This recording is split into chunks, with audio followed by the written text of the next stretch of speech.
Good evening, everyone.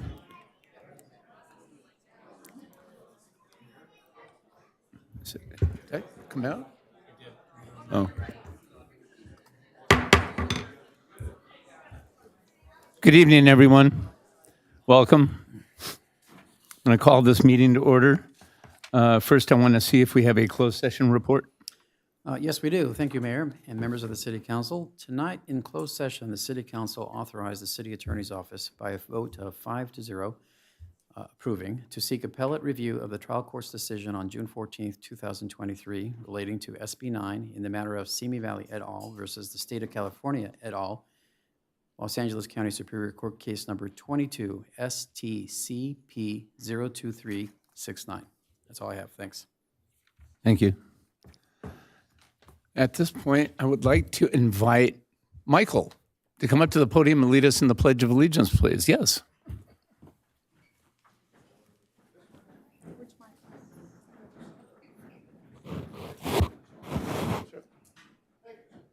I haven't done this in a while. I pledge allegiance to which it stands, the United States of America, and to the republic for which it stands, one nation, under God, indivisible, with liberty and justice for all. I was nervous, I apologize. Thank you. Well done. Roll call, please. Councilmember Rhodes? Here. Councilmember Litzter? Here. Councilmember Kavanaugh? Here. Mayor Pro Tem Judge? Here. Mayor Thomas? Here. Are there any items for agenda review? Mr. Mayor, two items. We want to pull consent 9. We have an issue with the vendor right now that we need to get ironed out. Well, sure we'll have it ironed out before the next meeting. And in front of you, you have an amendment on consent 12, where the numbers change, actually go down in our favor. So just amending the numbers in the contract for the contract with Venco Western. Okay. Thank you. Mr. Mayor, I move that all resolutions and ordinances presented tonight be read in title only and all further reading be waived. Second? Call for a vote. The motion passes unanimously. If any member of the City Council may have a conflict of interest or any reason why that member must abstain from consideration of any matter on this agenda, he or she should declare so at this time. And seeing none, Mr. Mayor, members of the City Council, first item on the agenda is item 2, public statements on appointments, special presentations, and informational reports. Speakers will be called on in the order in which their card was submitted to speak for this public statements item 2 for a period of no more than 3 minutes each.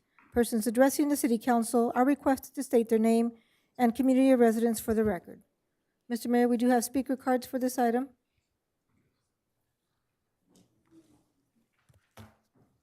Shall I begin?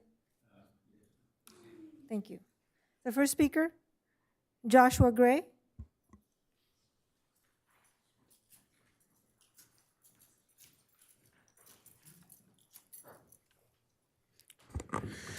Good evening, Mayor Thomas and City Council. I'm Josh Gray. I'm the chair of Rancho Simi Recreation and Parks District Board. I wanted to speak tonight quickly on BMX. Obviously, there's a presentation just after public comment, but wanted to just share some remarks and thank the city for our partnership that's been incredibly fruitful to this point. Thank you for the assistance on so many different issues. And also express that I hope when it comes to the BMX track and the property that the city, the park district, other partners, we can come up with a win-win-win scenario and just ask that we look for any consideration for how we could kind of prevent any further delays on a BMX track. I know from the park district staff, they have stated that if this property were to work, it would far and away be the fastest way to have a BMX track in the community again. To do so would cause years, do any other alternative would cause years of delay. So I would just ask that, respecting you have discussions going on and priorities. But I have full faith we can find a winning scenario for everybody. And just ask that the council and the mayor look into that. Thank you.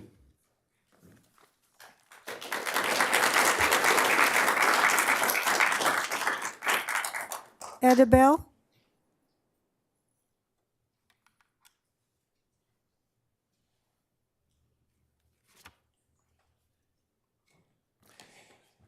Good evening. I'm Ed Abala. I've been a resident of the city for half a century. I'm a member of the Rancho Simi Recreation and Park District Board of Directors. Mr. Mayor, council members, I personally know all of you, and every single one of you is a good person who has done enormous good for this community. And now we need you to channel that good and do the right thing again. I was not a park board member when the sale of the property was negotiated on Sycamore, but it seemed like a really good deal. With each passing day, it seems less good because there was one major flaw. One group, BMX, was left out in the cold. We need to learn from history. We cannot make that mistake again. We were approached by Sycamore BMX again in March of 2022. At that time, a current council member texted me encouraging me to support BMX. Quote, "It looks bad to break a deal with kids." I agree. I have always maintained that our youth is our future. So where are we now? Sycamore BMX has come up with an outstanding plan to manage the property. Our board has fully budgeted the design at the piece of land that you offered to us. Our district provided a draft of a master plan for the remaining land in that area at the request of the city. In return, we expected that this item would be on your agenda in January and February. It didn't happen. I get it. Something better probably came along. So we met with your city manager by phone on July 13th, and he said, give it 3 months. We should know more. It may work out even better. So I've circled October 13th on the calendar. That's the 3-month mark. It's Friday the 13th. And we're all going to eagerly be waiting to see what a 9-month delay for a track that hasn't been here for over 4.5 years is going to bring us. But in the meantime, I have a better suggestion. Let's go with the initial plan. Give us that land now. Then work with this mystery entity that has this pie in the sky project and see what you can do with the rest of the land with them. That would be the right priority. Again, you're good people. Do the right thing. Don't make the same mistake that was made before. This is the transparent thing to do, it's the honest thing to do, and it's the right thing to do. But more than anything else, it's what the people want. It's for the kids. Thank you.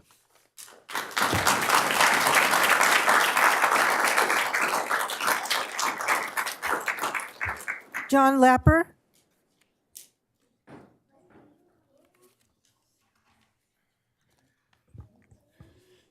Mayor and City Council, I'm here. I'm very much in favor of the BMX track.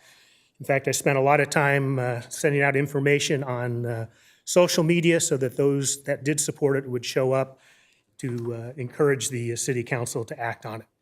However, I have one disappointment as I'm standing here, that you are taking comments from all these people before a presentation is made.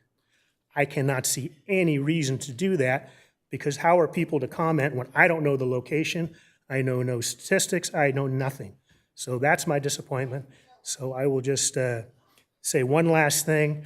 As far as when the property was sold for the Park and Rec originally, I can see that that was very disappointing and for the BMX track, but to characterize that sale as an injustice is just not right. That benefited by building a new facility on Guardian, and all the programs that the Rancho Simi Park and Rec serves totally benefited from that. But that being said, let's find a place for the BMX track and make it happen. Thank you.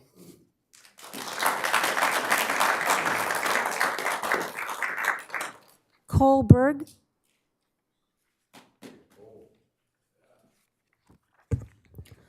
Hello, Mr. Mayor and members of the City Council. My name is Cole Berg, and I'm going to tell you why I'm here.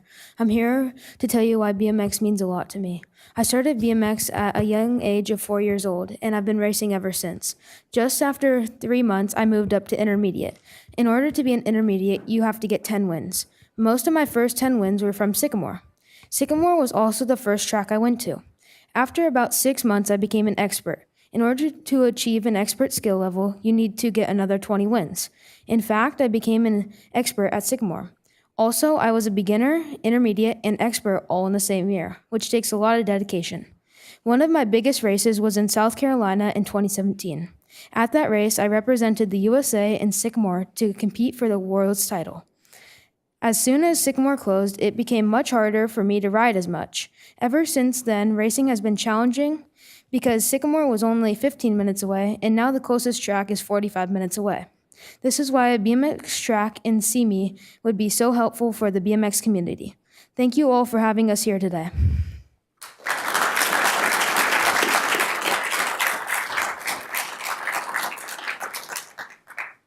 Dr. Sean DeClote.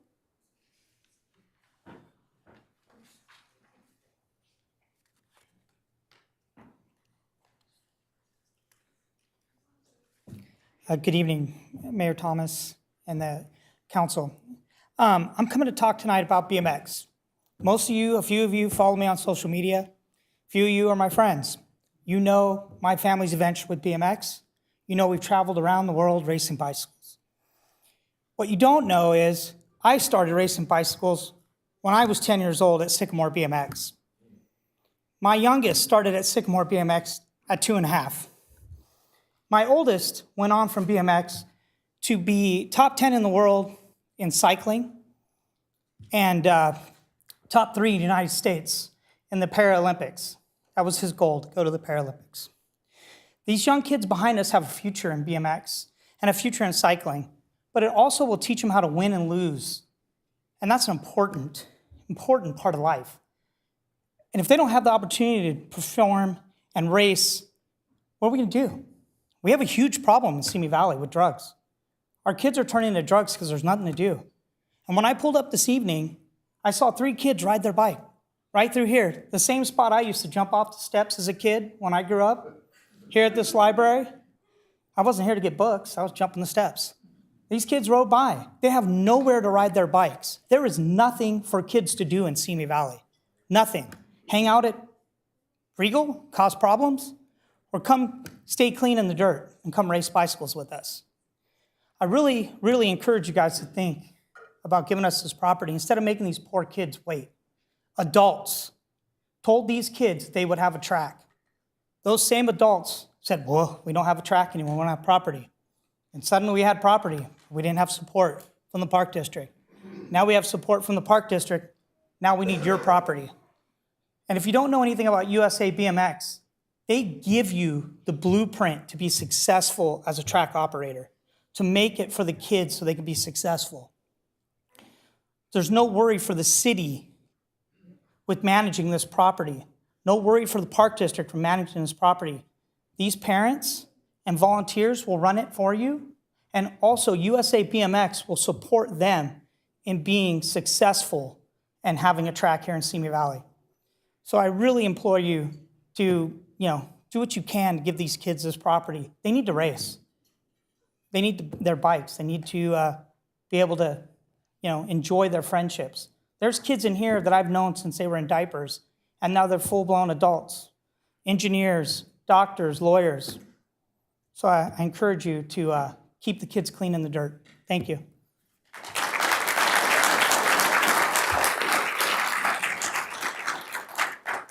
Kevin Pauls.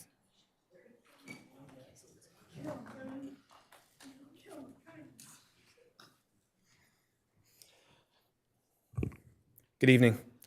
My name's Kevin Pauls. I began racing BMX in 2008 when I was 8 years old. Growing up here in Simi Valley with Sycamore BMX 5 minutes away from where I lived, it was very accessible to start riding my bike at that local spot. Before I discovered BMX, I had my fair share of exploring other sports like soccer and basketball, but nothing drew my interest like racing a bike on a dirt course. Compared to other forms of cycling such as road or mountain biking, BMX had a much lower barrier to entry, and as long as I had a long sleeve shirt, pants, and a full face helmet, I was allowed to take my bike that I got from Costco onto the Sycamore BMX track. It was even more reasonable too that USA BMX, the sanctioning body for the sport, has a 1-day free trial to ride the track, and that's all it took for me to be hooked. Compared to those other team sports like soccer and basketball, BMX instantly taught me the valuable lesson of counting on myself in life. As I began training consistently at the Sycamore BMX track, I quickly realized that if I wanted to race better and improve my finishes, I had to be disciplined and work hard to achieve what I could for myself. But while I learned how to work hard for myself in racing, my experiences with BMX and the fondness that I'll always carry from having this sport in my life wouldn't be anything without the community that Sycamore BMX had built. While I trained as hard as I could for myself, I also trained right alongside all of my friends who wanted to race harder and train faster, just like me. The discipline and drive that I learned from BMX racing translated directly into the rest of my day-to-day activities, especially in school. Knowing how to stay focused and how to push myself through the sport of BMX, I was able to carry this through attending Cal Poly SLO and graduating with a mechanical engineering degree, which I actually chose to pursue because I was always exposed to bicycles at the Sycamore BMX track. BMX will always be a large part of who I am, and I know so many other people in this room can say the same. Growing up riding at the Sycamore BMX track truly set the tone for how I have been able to carry through my life to this point, and I know my life wouldn't be the same if I never got to ride my bike at the Sycamore BMX track. For these reasons and more, I feel that it would benefit not only the BMX community, but the community of Simi Valley to have the BMX track again. Thank you.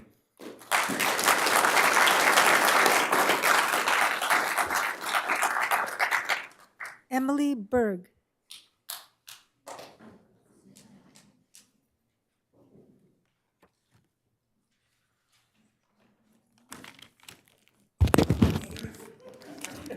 Hi, my name is Emily Berg. I am here because I love BMX, because it is fun and is a good way to exercise. Please help us get a track in Simi. Thank you.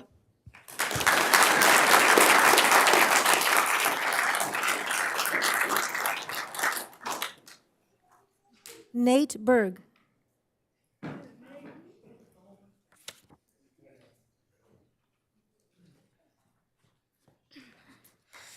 Hello, Mr. Mayor. My name is Nate Berg, and I love BMX. I started BMX in 2015, and I was 3 years old. The first track I've ever went to was Sycamore. I turned intermediate when I was 4 years old. Why I love BMX is because BMX is a really fun sport, and I have been riding for a long time. Please help us get a track back. Thank you.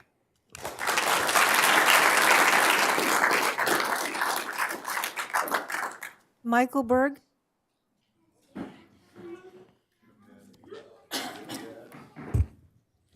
Good evening, Mr. Mayor and board members. I'm here more so just to let you guys know who I am. I'm Mike Berg. I'm actually the manager, or going to be the track manager, operator, and maintenance coordinator. We have the staff to run this BMX track. We have the backing from everyone in this room, and they've been here time and time and time again, supporting us for the last 4.5 years. We really need this to happen before all this stuff starts to fade away. The sooner the better. We're just really asking for that land that we originally had. If we can still get that, that would be great. And thank you very much.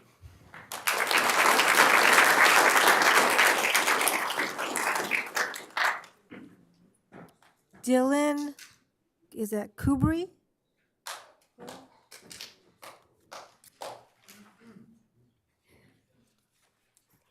Good evening.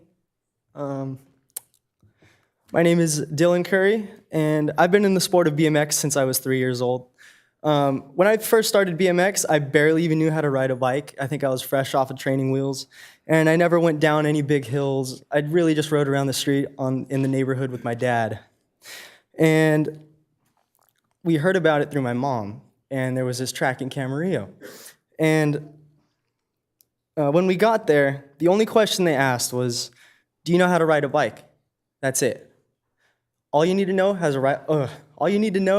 is how to ride a bike to get on this BMX track. It's super user-friendly, and it's welcome to anyone that's willing to ride. There's no secret skill you need to know, no standard to meet in order to start riding. I was completely blind going in, and yet in a matter of minutes, I started something that has more meaning to me than anything else in my life. This sport has brought so many great things to my life. I'm exercising while doing something I love. I've met so many great people that have become my very close friends. It gave me a place to unwind when I was stressed out, and it's also given me opportunities as well. My first job was at the BMX track, teaching children the techniques of how to ride around the BMX track. It's also taught me lessons in life. Like I don't always win when I want to. It taught me good sportsmanship. It taught me how to lose correctly, right? But it also taught me how to win. Don't be overconfident. Still be good friends with the people you ride with.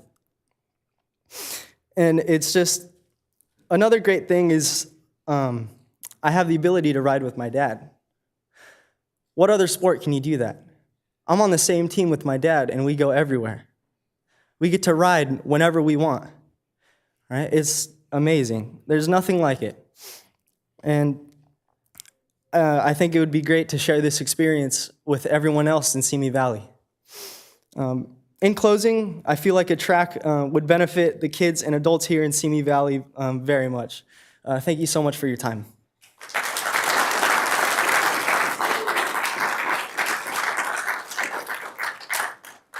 Otis Busberg.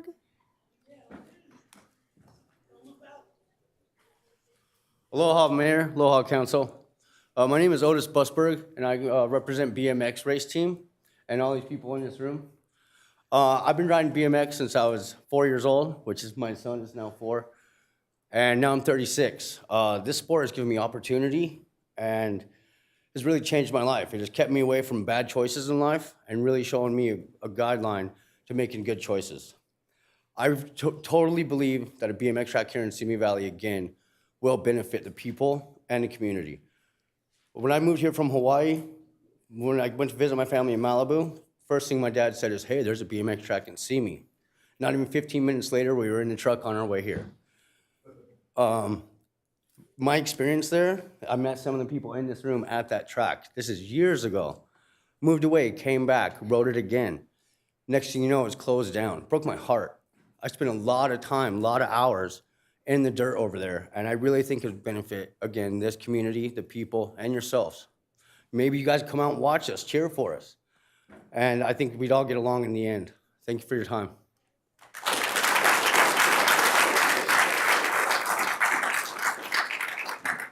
Mark Owen.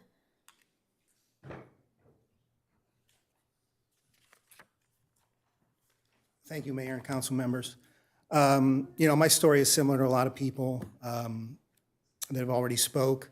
BMX was my life from 1977 until deep into college, and really changed my life. I grew up in a small town in Pennsylvania, and met people from all over the country, all over the world. My first job was got in a BMX shop. I came to California, and someone I barely met in BMX got me a job working for Mongoose Bikes. He was one of the old-time big promoters of BMX, and got me got me out here, got me to school, and really without bikes in my life, I would have been a whole different person. Stick and ball sports are not for everybody, and there's a lot of different outlets that kids need. We know kids now are spending tons of time on their phone, and I think in the amount of time that you've not had a track here, you've probably lost a generation of kids that may have gotten into BMX instead of getting into something else, and could have saved probably a lot of screen time if you had a BMX track the last 4.5 years. When my daughter was younger and interested in BMX, we came out here quite a bit, and I met some good folks and lifelong friends, So I really urge you to try and get this BMX track up and going as quick as possible. Yeah, that's it. Thank you.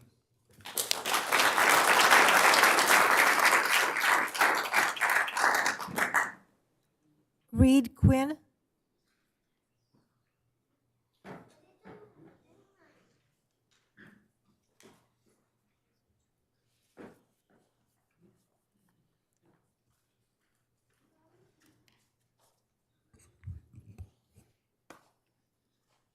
Hello. Go ahead, dude. You can do it. Why do you want to try?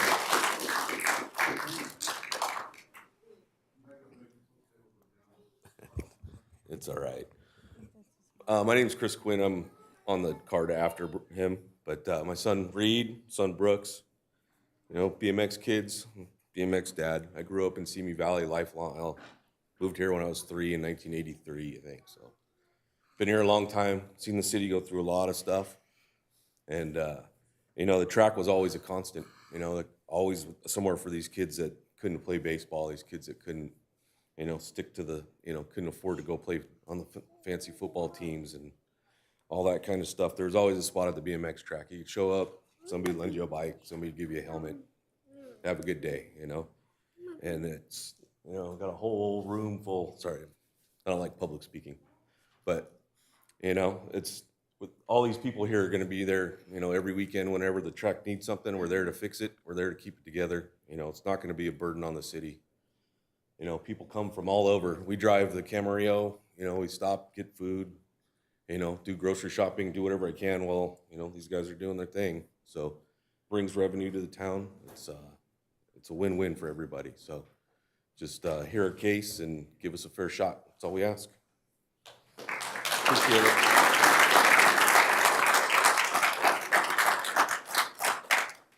Todd Huber.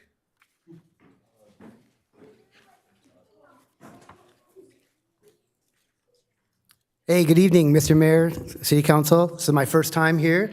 I'm Todd Huber. I'm a longtime CME guy. I've lived here over 55 years. I'm also a longtime supporter of Active Kids. I had Skate Lab for over 23 years. And when Skate Lab closed, the BMX closed at the same time, these kids really took a hit. And I can't tell you how important it is, not only to the kids, but to our heritage. Like it's part of us. We grew up here, ranging from Emily with the pigtails all the way to Dr. Sean over there and everybody in between. It's touched our lives. It's part of our culture. And to lose it just like that, it's a bummer. And one of the things I hear the most is that these kids got to get them off the phone, got to get them off the phone. Well, here's a great chance for you guys to take part in helping that. And I don't even know where the track's gonna be. It doesn't even matter to me. We just need the track. It was here my whole life, grew up with it, it's gone. It doesn't even matter to me where it is. These kids just need it. Not even kids, we all need it. So that's it, thank you.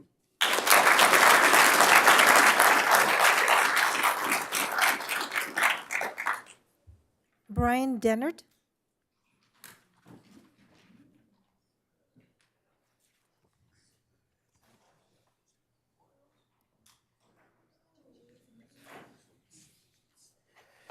To whoever made me not go up right after those kids, I appreciate you. Thank you. Mr. Mayor, City Council, and staff, I know it takes a team, so thank all of you for having us to this meeting tonight. I'm a board member with the Park District and a teacher. The reason I mentioned both of those is both those inform my opinion that we need more things for kids to do.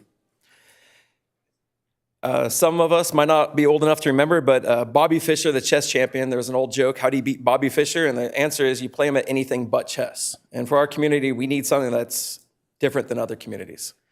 For what I see is I mountain bike, I'm not into BMX myself, but I know that kids that ride BMX when they're younger, many of them grow up and start riding mountain bikes later. And Simi Valley is a destination site currently for mountain biking, and we could build upon that.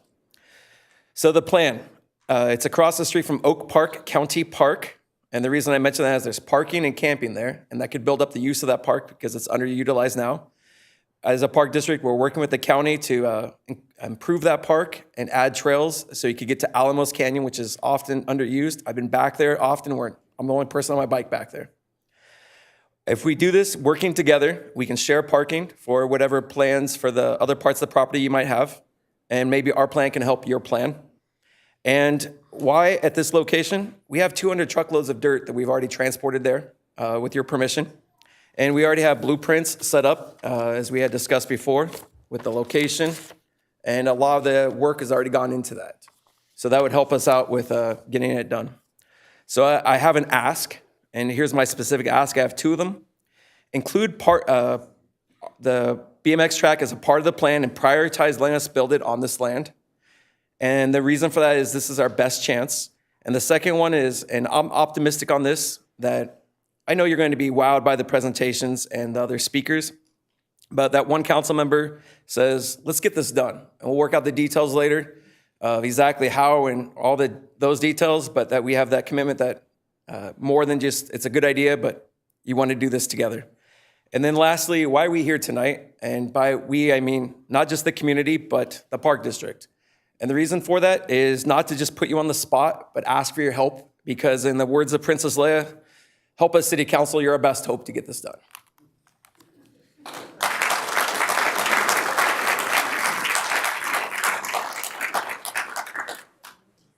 Gary Boswell.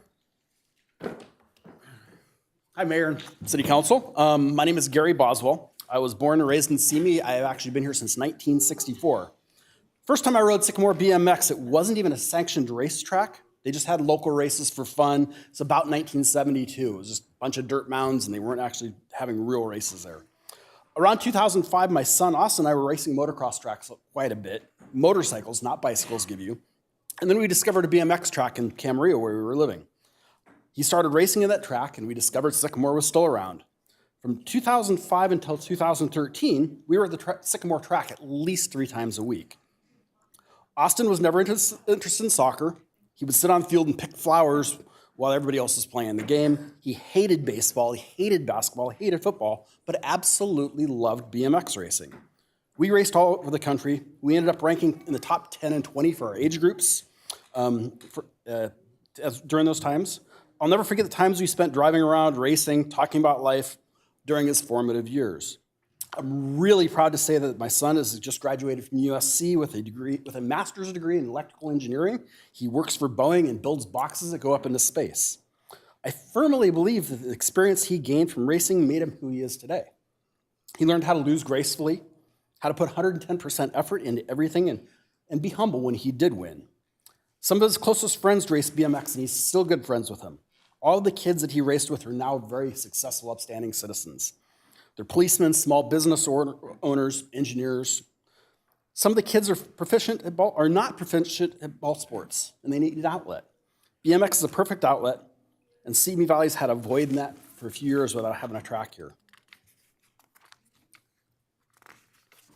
I can get my second page. So, in conclusion, just please consider and do what it takes to bring track back to Simi. Thank you.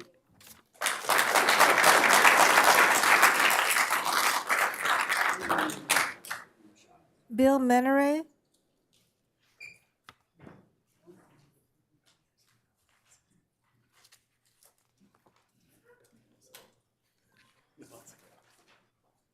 Good evening, Council, Mayor. My name is Bill Menere. I'm a small business owner here in the city of Simi Valley for probably 25 years. I raised my family of 5 here. Myself and my boys rode Sycamore BMX when they were old enough to get off of training wheels. You know what I'm saying? And they like getting in the dirt and having fun, you know? It's very important to our youth. And as I'm sure most of you, you know, your kids, it's very important to bring your kids up right. Get them out into something healthy. Get them off of their Game Boys. Get them off of their mobile devices. Get them out there and get them some exercise. I can't stress how much this means to our growing up youth here in Simi Valley to get their heads out of their mobile devices, get them on a bike, get them on a skateboard, get them outside, get them off their butt. Get some exercise, work them out, get some muscles, get them into a hobby that they love. Support the small businesses. I can't tell you how much money I spent buying my kids bikes as they grew and progressed. Helps out small businesses. I'm a business owner myself. I mean, it's huge. I'm a president of a local bicycle club here in Simi Valley. We ride all the time, you know?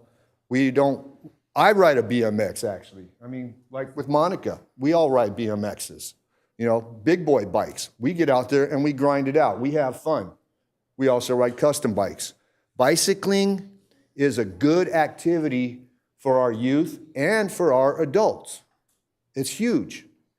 I'm not a gamer. You know, I'm a rider. I love physical activity because it's healthy for the body and it's healthy for the mind. You got to get these kids to be healthy in the mind physically, not on the games. You know, it's huge. With the track being gone for over 4 years, 4.5 years, I think they were saying something of that nature. What have these kids been doing? They're going crazy, stir crazy. You know, I mean, it just seems to me, you know, I mean, we've been following this for quite a while, but it just seems like this whole plan has got a flat tire. You know, let's air it up. Let's get these kids back in the dirt, have some fun, get some exercise. They won't come home going crazy. They'll come home tired, eat their dinner, go to bed like good kids. You know, coming from a father that's raised a family of 3 kids here in Simi Valley from the ground up, that's my sermon and my prayer to you guys. Thank you very much.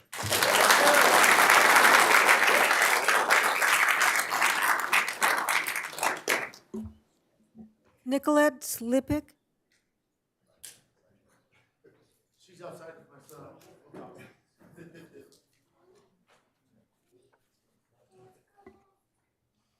Lisa Glista. She'll go next. Okay, let me go. Yes. Lisa, you can come up.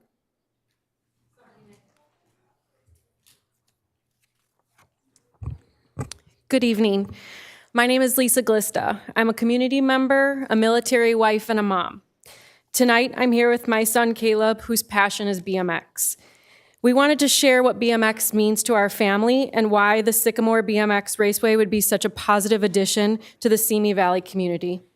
We have been in the sport almost a year and have quickly learned it's more than just racing, skills, and tricks. It's a community, a family, an environment that's supportive, passionate, and dedicated. There's a camaraderie, no matter if you've been doing it for years or you just started.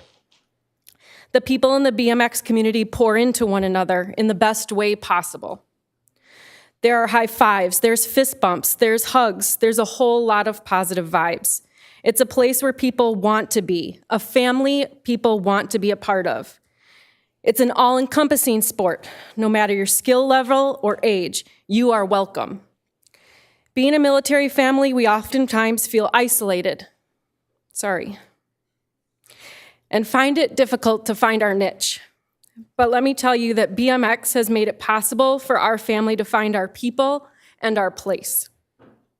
It's a place for everyone. Whether you're there to ride or you're just there to be a spectator and support, you'll find yourself right at home. The community BMX brings together cares for not only each other, but for the track itself. It's been an honor to witness people, volunteering time and hard work to maintain a track so that our riders have a safe and fun place to go. BMX brings people from all over the globe, all walks of life. It would allow for people to experience Simi Valley and all it has to offer. It would allow locals to support their community and be proud that their sport is represented in Simi Valley. I can assure you that the people you see in this room tonight are here because they too have experienced what my family has. And if you haven't already, I encourage you to go out and experience a local BMX event. The magnitude of passion, support, and hard work you will witness will leave you knowing that Simi Valley deserves Sycamore BMX Raceway. Thank you.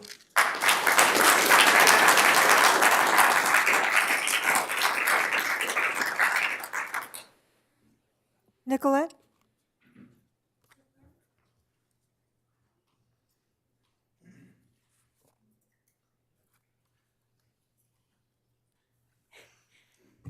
Hello, Mayor and City Council.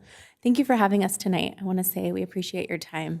BMX to our family has meant more than anything. It's become kind of like our whole world. So my first son started riding when he was 4, and now this guy is only 3, and he's already on a race bike. So it just seems like it's in our blood. And we raced at Sycamore for my son's, I think, first state race. We're from Camarillo. So it's just really nice to have another place to go besides our home track of Camarillo. And we loved the people there. And I mean, anytime you go on a track, even if it's not the one close to your house, it feels like a family. It's like the most bizarre thing. So I would love to see another track in Simi, somewhere where we could call our second home and come and support and ride. Thank you.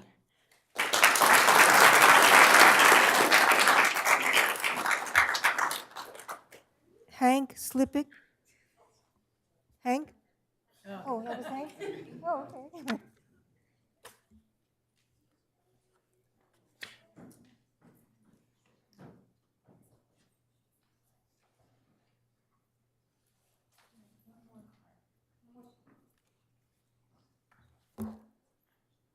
Monica McClure.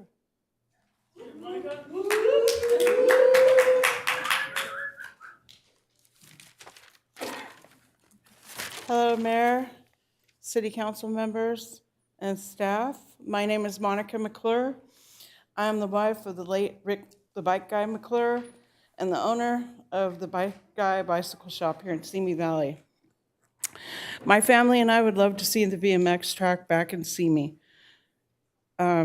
My husband, Rick, started racing BMX at the track. He became an expert in his class, and he raced all around. And his love of riding and his experiences at that track and other tracks are the reason the Bike Guy exists today, the shop.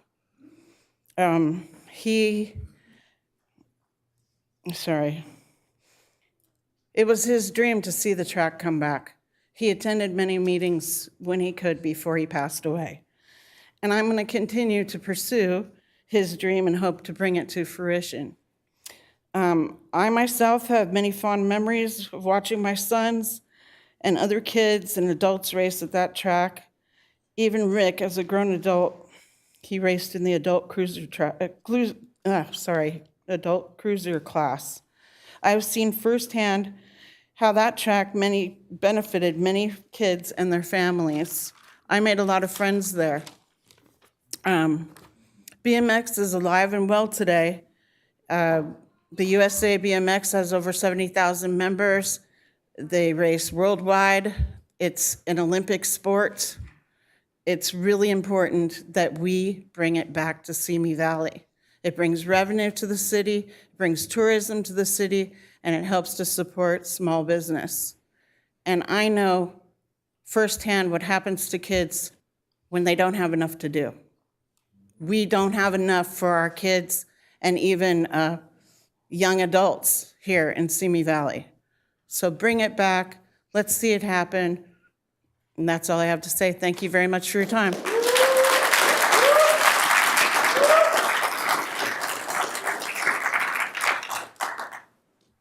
Mr. Mayor, that was the last speaker for this item. Okay, I'm going to go slightly out of order here before we go on. I'm going to let the entire council respond after item 4, but I just, with all this that was just said, I just wanted to let you know that, first and foremost, there are 5 members on the city council that want this track as much as you do. Okay, and we'll discuss more about that later. We can go ahead and proceed. Mr. Mayor, members of the City Council, the next item on the agenda is item 3B1, Economic Development Presentation, and Assistant City Manager Linda Swan and Management Analyst Kelly Tinker are here to present this item.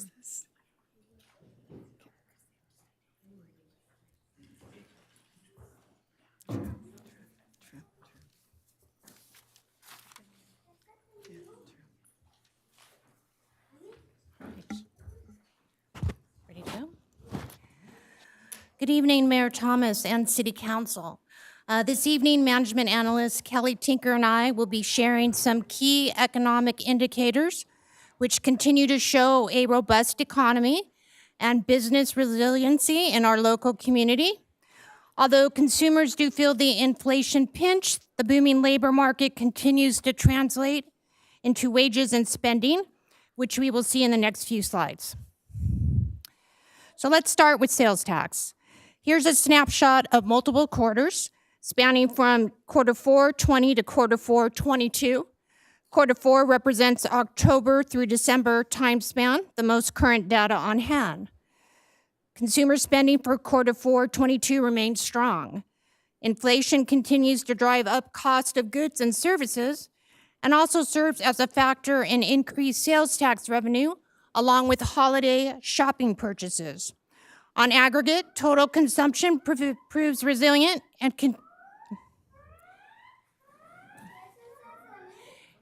and continues to grow for now. As identified on the slide, sales tax has exceeded $6.25 million over the last 4 quarters. Providing a quarter comparison here, sales tax revenues were relatively flat when compared to Q4 21 and up 9.29% when compared to quarter 2 2020, which was the onset of the pandemic. So the next few slides that we will walk through show the percentage of sales tax revenue in the top 5 categories that produce the majority of sales tax for the periods of Q1 21 through Q4 22. Beginning with online sales, although brick and mortar retail doors have fully reopened from pandemic days, e-commerce sales are holding steady in the 18 to 20% range. This popularity stems from the ease and comfort that online shopping offers. Consistent with its pre-pandemic rate, online sales is expected to capture 42% of total retail sales growth year over year for the state, according to our tax consultant. Additionally, annual online sales growth through 2025 is expected to double the store-based sales growth. Moving on to the general goods, the city's largest industry group. General goods are basic items usually needed for everyday necessities and include general tangible and consumable products, services such as furniture, office supplies, appliances, electronics, sporting goods, and specialty stores. This category fared well during the quarter with electronics and appliances, discount and specialty stores being the major winners with substantial growth. Autos and transportations continue to hold steady as both maintain strong increases during a period where automotive spending has been slowing due to high inflationary factors on both pricing and financing costs, while fuel pricing remained near historic highs. Just to provide a point of reference here, only 8% of new vehicles are costing under $30,000 according to car shopping app Copilot. The average new car price for calendar year 2022 averaged around $42,000. Statewide, year-end returns from high-end luxury and electric hybrid brands sustained auto transportation gains. In contrast, pulled trailer RVs saw less demand due to higher gas prices and rising interest rates. Okay. Despite higher menu pricing due to increased labor and food costs, consumers are still venturing out for that dining experience, but also for the purchase of meals to go, which has seen a prolonged growth as consumers continue to appreciate the convenience they experienced during the pandemic. Building and construction remain strong, but we begin to see minimal slowing in the industry. Housing demand, pent-up construction projects, and home improvements have contractors contributing the majority of growth within the building construction sector. With rising interest rates tempering selling activity, property owners are still likely to maintain home improvement spending and age in place. So bringing this all together and showing the data in a different format, the remaining categories of business and industry, fuel and service stations, and food and drugs remain fairly stable during the quarter. In the business and industry category, we begin to see a little bit of a pullback if we compare quarter 4 to previous quarters as interest rates start to rise and banks begin to pull in lines of credits. Fuel pricing remained near historic highs this period. So let's move ahead to look at vacancy rates for the industrial, office, and retail sectors. A vacant space refers to all space not currently occupied by a tenant, regardless of any lease obligation. that may be on the space. As a rule of thumb, vacancy rates below 10% is good, and anything less than 5% is excellent. The line graph shows a slight increase in 2 of the 3 sectors. Vacancy rates for Q3 to date are 4.36 for industrial, 9.21 for office, and 8.17% for retail. The retail sector is starting to trend downwards and moving under 9% as the industry is finding the right balance for the community. Recent leasing of some of the larger available retail spaces like the former Bed Bath & Beyond, the former Big Lots, and Cost Plus locations are helping to bring retail vacancy percentages down even further. Remote and hybrid work schedules and business consolidations drives up the office sector vacancy. We're seeing more available office square footage for lease over the last 2 quarters, although the difference in available space is nominal, with approximately 10,000 square feet of additional office space spread out over multiple properties throughout the city. As you can see here in comparing the vacancy percentages among the larger cities in Ventura County, Simi Valley's vacancy rates in the office and industrial sectors are within the range of our neighboring communities. Retail vacancy percentages are slightly elevated as compared to the rest of the county, as the city continues to work with business owners on finding the right fit and formula to meet the changing retail needs for Simi Valley residents. We may see industrial vacancies numbers remaining stable over the next several quarters as more of the scheduled development enters the available market, but demand indicators continue to point towards strong lease and purchase activity, particularly in newly constructed industrial complexes, and as such, industrial rates should decrease once construction is completed. Diving in deeper to the vacancy rates and space available, we've created the next few slides to show the City Council where the greatest concentrations of vacancy exist in the city for both the retail and office sectors. The majority of spaces are clustered in the larger, aging commercial shopping centers and office complexes within the city. Prior to the dissolution of the redevelopment agency, the city was able to partner with shopping center owners through the facade renovation program, which provided property owners with grant funding up to $35,000 per land parcel towards exterior renovations to improve the physical appearance of their commercial structures located in redevelopment areas. The program is very helpful in addressing aging commercial structures. It improved the look and feel of the streetscape and encouraged consumers to walk and shop locally. With the dissolution of the agency, the city was no longer able to provide these grants, and without investment, aging buildings lack the aesthetic and the amenities that businesses want for their physical locations. They become less attractive to lease and therefore remain in the market for longer periods of time, and hopefully these slides provide a better picture for City Council. Looking at the retail sector, the vacancy rate is 8.17%, and there's currently 539,000 total square feet available for lease. We'll be focusing our attention on Sycamore and Cochran, Los Angeles and First Street, and Tapo and Cochran for retail vacancy concentrations. Looking first at Sycamore and Cochran locations, we have the Landmark Center, Freeway Shopping Center, Sycamore Square, Sycamore Plaza West, and Sycamore Village.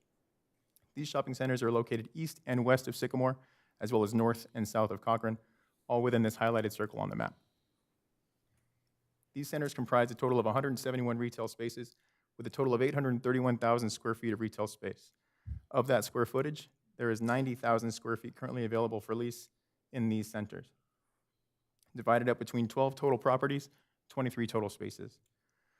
To provide a breakdown of unit sizes, 10 spaces are less than 2,000 square feet, 9 spaces range from 2,000 to 5,000 square feet, and 4 spaces are greater than 5,000 square feet.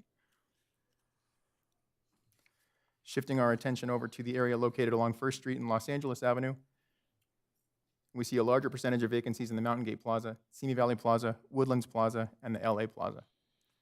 The majority of these vacancies are located north of Los Angeles Avenue, and east of First Street.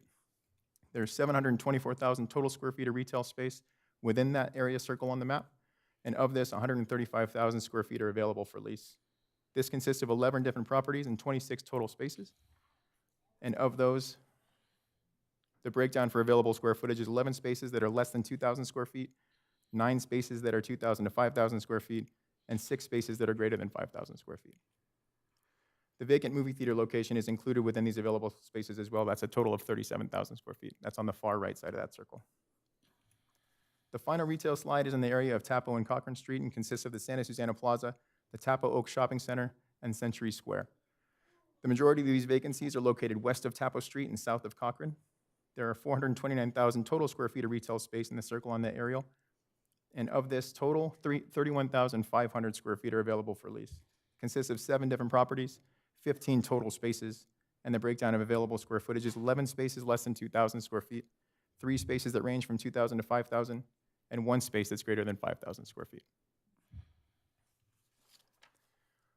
The efforts underway to update the city's specific plans along the Los Angeles Avenue corridor and Tapo Street area are intended to address some of the vacancy and underutilization here, seen in these slides. Looking to update existing land uses to incorporate mixed-use opportunities, establish objective design standards for future development, and set the table for new business and new investment in these underperforming areas. Looking at the office sector, as you can see, these blue diamonds, they all represent office space available in the city. There are several available office spaces spread out around Simi Valley, but we'll focus on the medical offices located at Sycamore Drive and Alamo Street. We see a large concentration of vacancies in the Alamo Plaza, Simi Hills Medical Center, Alamo Medical Center, and the Mid-Valley Dental Building. The total square feet of office space in the circle identified on the map is close to 161,000 square feet. Of this, there's a total of 48,589 square feet available for lease, consisting of 5 properties and 21 total spaces. The available units for lease are made up of 13 spaces of less than 2,000 square feet, 6 spaces that range from 2,000 to 5,000 square feet, and 2 spaces that are larger than 5,000 square feet. With all that being said, the overall picture of the city's vacancy within our commercial sectors remains very positive. It's actually in very good shape. We can demonstrate that for you with these giant bouncing ball pie charts that come in vacant square footage to show the total square footage for each sector is actually a small percentage, obviously, of what we have in total. The retail section here shows that 539,000 square feet is vacant out of a total of 6.6 million overall. That's all the constructed retail space in Simi Valley. In the office industry, there are 166,000 square feet of vacant space of the 1.8 million constructed square feet of office buildings. And in the industrial sector, there are 405,000 square feet showing available out of 9.3 million square feet in the city's industrial space. Some of that 405,000 square feet represents space that is under construction, and it will lease once construction is completed. So we move on to new construction, in which we have previously shared with council. Here's a picture of Tapo Commerce Center located on Tapo Canyon Road. Tapo Commerce Center has 5 separate buildings totaling 344,000 square feet of new industrial space, and it's nearing completion. 2 of the 5 buildings are currently leased, one being 4-Wall Entertainment, occupying 135,000 square feet, and Entertainment Earth, occupying 67,000 square feet. The remaining 3 buildings will be issued their certificate of occupancy pending final review, and we're excited to see who our new tenants are going to be. These development projects are still ongoing, consisting of a total of 768,000 square feet that will allow for new businesses to relocate to the city. Entertainment Earth is building a state-of-the-art facility on Camisa Drive. That will become their new headquarters for their operations, which will include warehousing, distribution, and administration. The Parkinson development on Cochrane Street consists of 37,000 square feet, estimated completion date of Q4 2023. Industrial condominiums totaling almost 50,000 square feet on Guardian Street are nearing completion and will offer industrial space for sale with suites that range from 2,300 square feet to 4,400 square feet. And the Zeebeck development on North Chain and Easy Street is about 500,000 square feet between 6 new buildings estimated for completion in Q1 of 2024, perhaps earlier. So here's just a list of new and expanding businesses within the city. The city manager's office emails you guys about regularly. We're welcoming a large variety of businesses ranging from production of bakery products, pizzerias, coffee establishments, restaurants, sports memorabilia, eyeglassware, education-focused businesses, and more.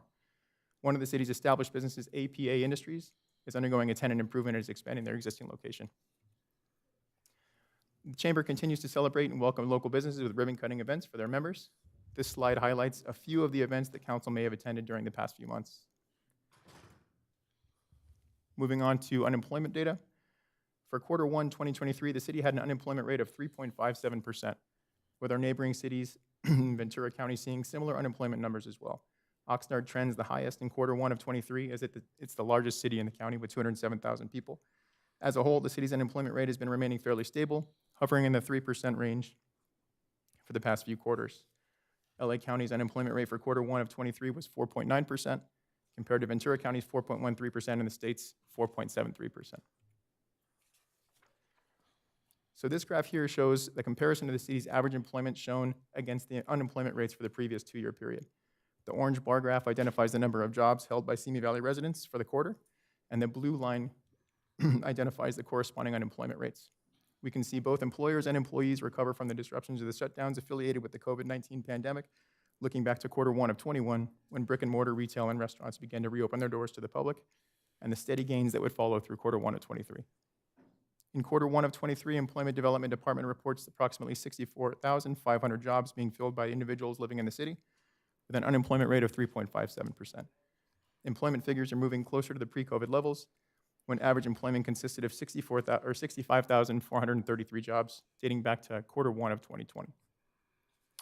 So taking a look into the future, the Employment Development Department's Labor Market Information Division recently published local area industry and occupational employment projections for Ventura County for the 10-year period covering 2020 through 2030. Total employment for the county is expected to reach 384,700 by 2030, which is a 13.7% increase. 81% of all projected non-farm growth is concentrated in 4 industry sectors: leisure and hospitality, private education and health services, trade, transportation and utilities, and professional and business services.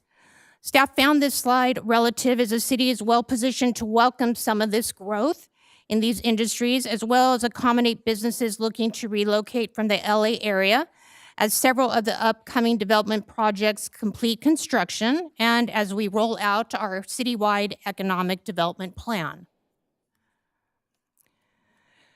So providing the council with a quick update on the city's filming activity, well, I think this slide says it all. The Writers Guild of America went on strike in May 23, and the Screen Actors Guild joined 2 months later.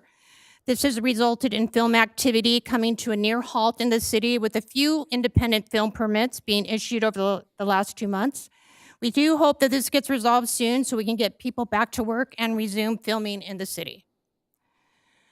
So work continues on the citywide economic development strategic plan. Provided on the slides is a list of deliverables and the anticipated completion date. The city manager's office is reviewing the final draft, and Adelson Dale will be holding a community workshop to obtain feedback from the business and residential community in September 23. The goal here is to have this wrapped up and presented to the city council in the upcoming Q1 2024. Additionally, Stratus Peros and his team are working diligently on firming up timelines with Gruen and Associates, who are working on the strategic plans for both the Los Angeles Street and Tapple Street corridors. And Gruen is also preparing an economic development summary for those 2 specific areas. Thereafter, public outreach will move forward, and the goal here is to have the final specific plan to City Council by March of 2024. We continue to partner with the EDCVC, Women's Economic Ventures, and the Small Business Development Center, and we share information and program opportunities with our business community. We push out the weekly EDC webinar schedule on the city's social media account, which includes a myriad of webinars ranging from QuickBooks, social media tutorials, data analytics, computer training, cybersecurity, marketing strategies, and many more. EDCVC continues to manage the city's revolving loan fund with several applications in the queue. This concludes our presentation, and staff is available for questions.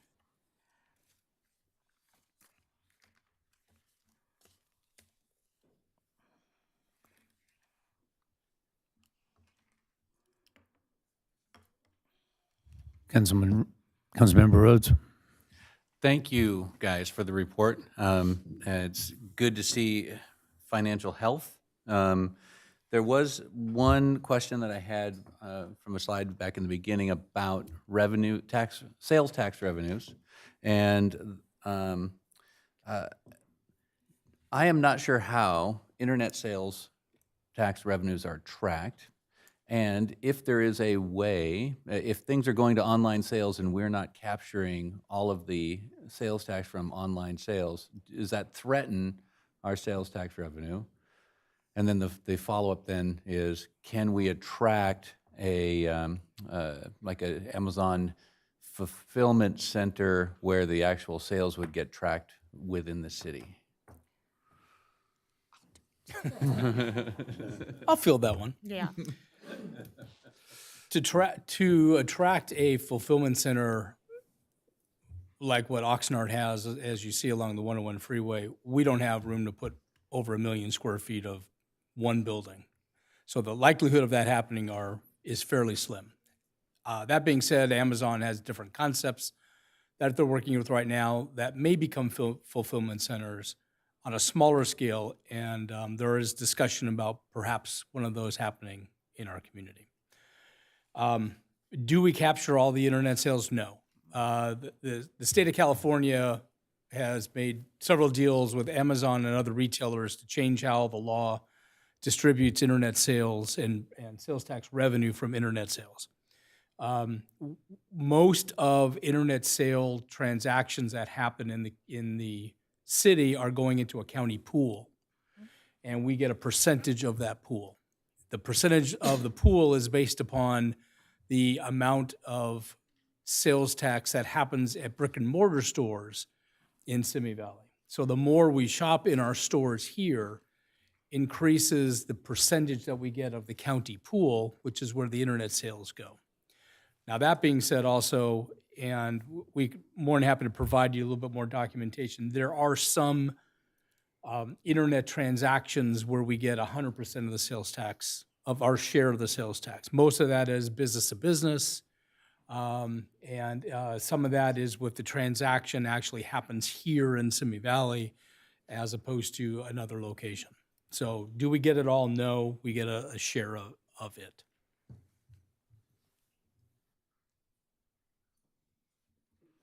Councilmember Lister. Thank you, and that very much appreciated your report. My questions will be a little bit easier, I think, but just, Ms. Swan, I just wanted to read, you talked about how many cars cost under $30,000. Would you recite that figure again? There's a reason I don't own a new car, but I want to hear this. So according to a car shopping app, Copilot, only 8% of new vehicles are costing under $30,000, and the average car price for calendar year 22 averaged around $42,000. Ouch, okay. I just wanted to hear that again, thank you. And Mr. Tinker, Kelly, you spoke about the dissolution of our redevelopment agency and basically how that has led to no longer having grants for refurbishing, dilapidating storefronts, et cetera. Do you have a solution? What should we do to replace that? And maybe this is a Mr. Gabler question as well, since you brought that up as an issue. And I will say the one thing, I was appreciative that as you talked about the vacancy, that there's such a variety of spaces across all three areas. I think that actually is a good thing, because it shows that we can attract all sorts of size of businesses and retail. We're very industrial. diverse.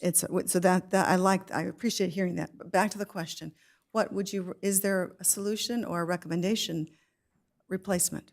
So yeah, it's how do you incentivize property owners to invest in their properties?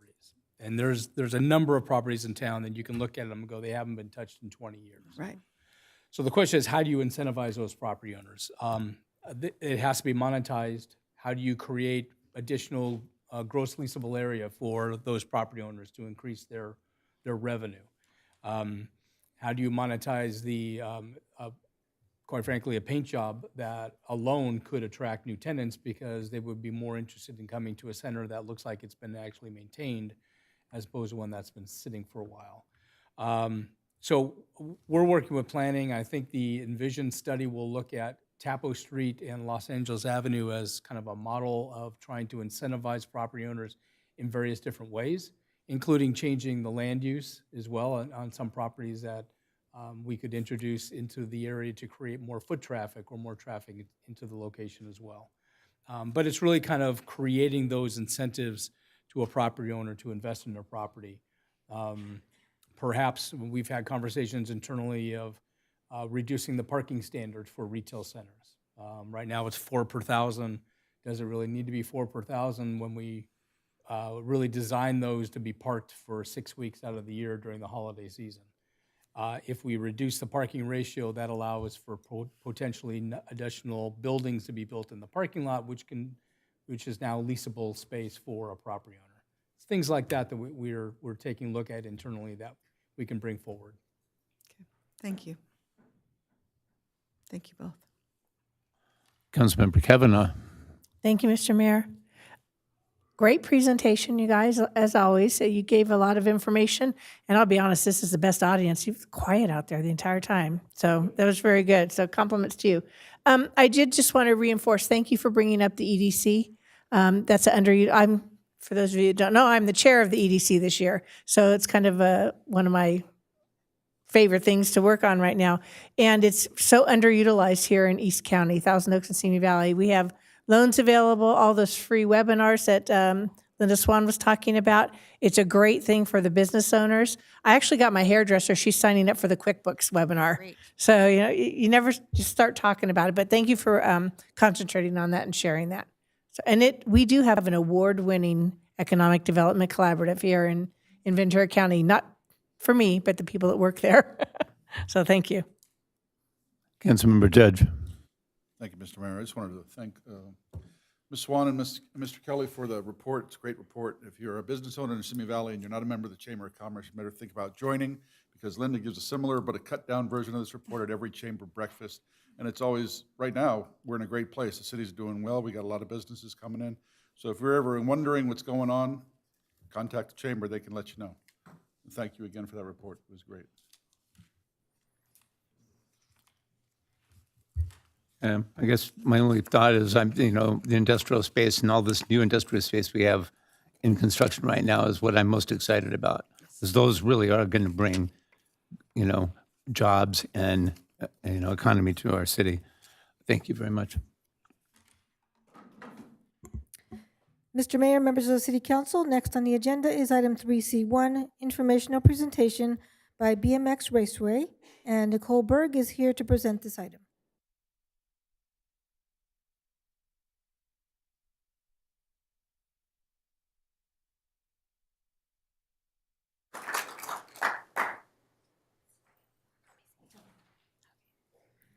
Good evening, Mr. Mayor and members of the City Council. My name is Nicole Berg, and I'm here tonight to represent Sycamore BMX.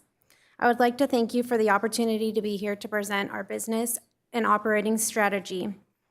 I'm here tonight with Chris, who will be the track operator of Sycamore BMX if we get this going. I'm here tonight to ask you to please consider releasing the land to the Rancho Simi Park and Rec District. With over 4.5 years without being with a track and years of brainstorming while collaborating with the rec, we've come to the conclusion that this land is our only option for a BMX track. Please be the last piece to our puzzle. With that being said, I'm going to jump right in. Nobody rides the bench in BMX. Our mission is to provide a safe and encouraging atmosphere for our participants to learn and compete in BMX racing while experiencing positive individual growth. A little bit about us. Sycamore BMX, home track of Mike Day, the U.S. silver medalist in 2008 Beijing Olympics, was started in 1994. It was a place for people of all ages to be active riding bikes while helping many people achieve goals of becoming local, state, national, and even an Olympic champion. BMX racing is an individual sport. Everybody rides every time, regardless of their proficiency or how inexperienced. That is one of the key benefits most new families list when asked why they like the sport. Nobody rides a bench in BMX racing. Our Sycamore board members include Chris, who will be the track operator, Russell Voorhees, the vice president, myself, the treasurer and education liaison, my husband, Mike Berg, the track maintenance coordinator, our coaches, Mike Day and Eric Roop, and Christian Gabois, the facilities manager.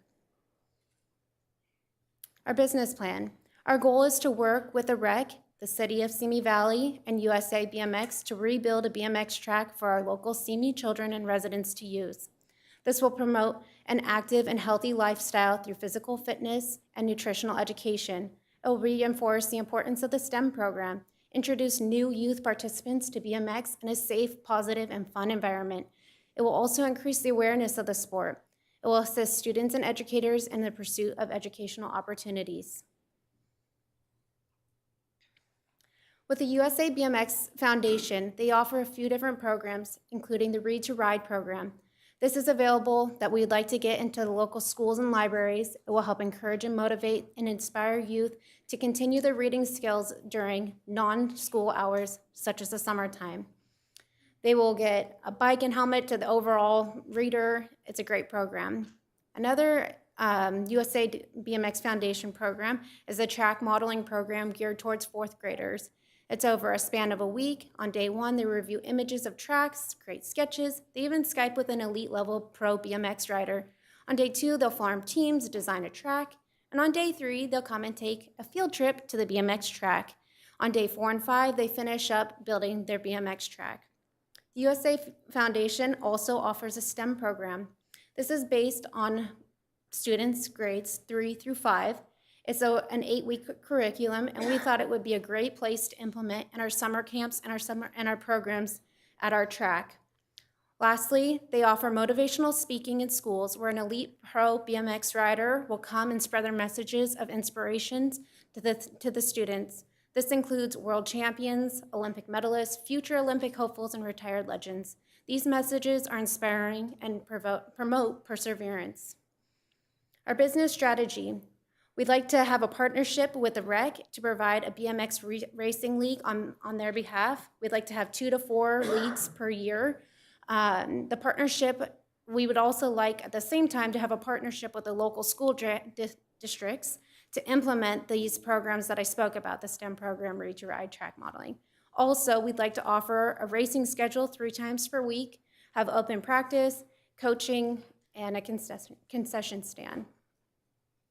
Our partnership with USA BMX and the REC includes a beginner league. This is open to ages 4 to 5, boys and girls, beginners only. The existing racers are not eligible to participate. This would be a 5-week instruction in racing. They get a jersey, a number plate, and then a season award, pizza.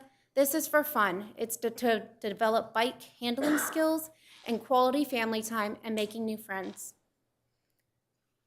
As for Sycamore BMX, our operating solution, to become a USA BMX member, it's $60. This is very family-oriented. It builds self-esteem, it develops physical fitness, it teaches discipline, and you participate at your own rate. How BMX works.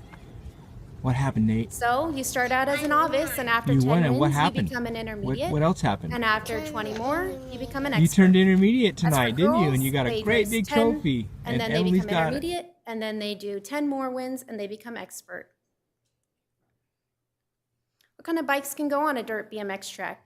There's striders, BMX bikes, beach cruisers, mountain bikes, and dirt jumpers, just no pegs allowed. For pricing structure, you'd have a USA BMX membership for $60. There'd be no membership for the Sycamore BMX. A local race would cost $15 along with practice. Multi-point races cost a little bit more, between $20 and $50. The BMX Racing League, which would be about $150 for 5 weeks, and standard coaching and advanced lessons. We'd like to offer on Tuesdays and Thursdays public access. The gates would be opened by a BMX board member, and a BMX board member would be present. It would cost $15, but it would be open to the public. On the other days, we would have racing and scheduled clinics, beginner and advanced. BMX Series. A USA BMX membership allows riders of all ages and all abilities to race. You can race on a local level, a state level, a regional level, a national level, a world's level, and Olympics level. For local races, it would cost $15. It would be held three times a week, Wednesdays, Fridays, and Sundays. We would offer a state race for $40, which would be held 1 time a year. This would bring children and adults from all over the state. A Gold Cup race is a regional race and usually includes people from California, Nevada, Utah, and Arizona. And this is usually held over 2 days, a Saturday and Sunday event, and it's held 1 time a year.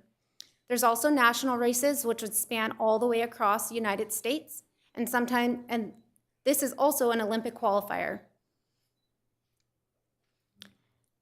You would have to have a USA BMX membership in order to be a participant in the beginner clinics and advanced clinics. For open practice on every Wednesday, Friday, and Sunday before racing, and then race nights would be $15 against your local competition by age. A membership would also be required for a BMX camp. We'd like to offer those during spring and winter break and also during the summertime. This would help provide a fun, creative environment for learning environment. The kids would learn bike handling skills, turns, passing, BMX techniques, and they'd learn gaits. A daily schedule would look something like this. We also offer the new rider orientation, so any rider at any time could come to the track and they would be able to ride the track for free and learn the skills they needed to get started. A lot of times there would be a helmet and a bike there that they could rent or use for free, and many people and many dads out there or moms that would help with whatever needs you need. Also, another option to be open for the public would be a birthday party or track rental.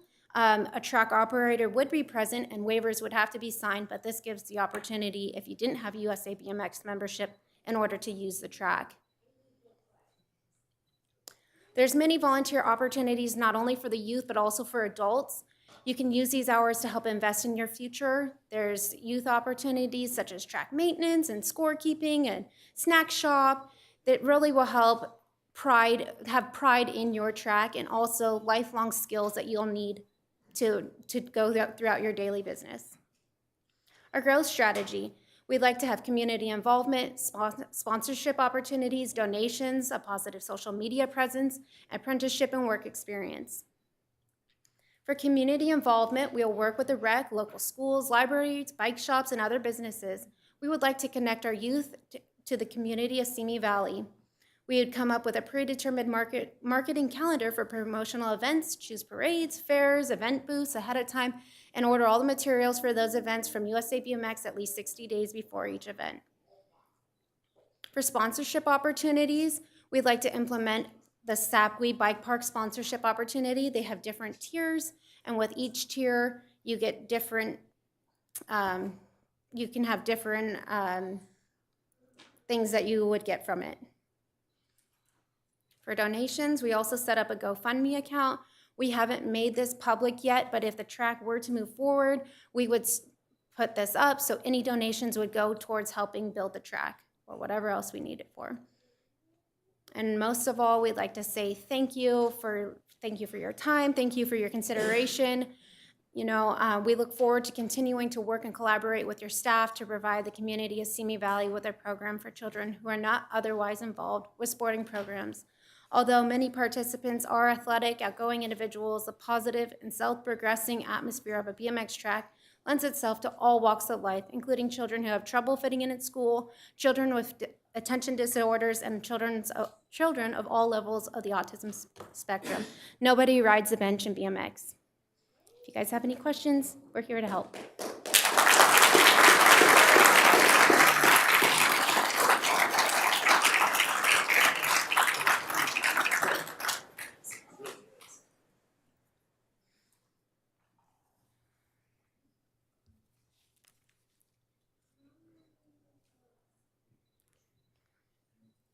Does anyone have any questions? Councilmember Lister.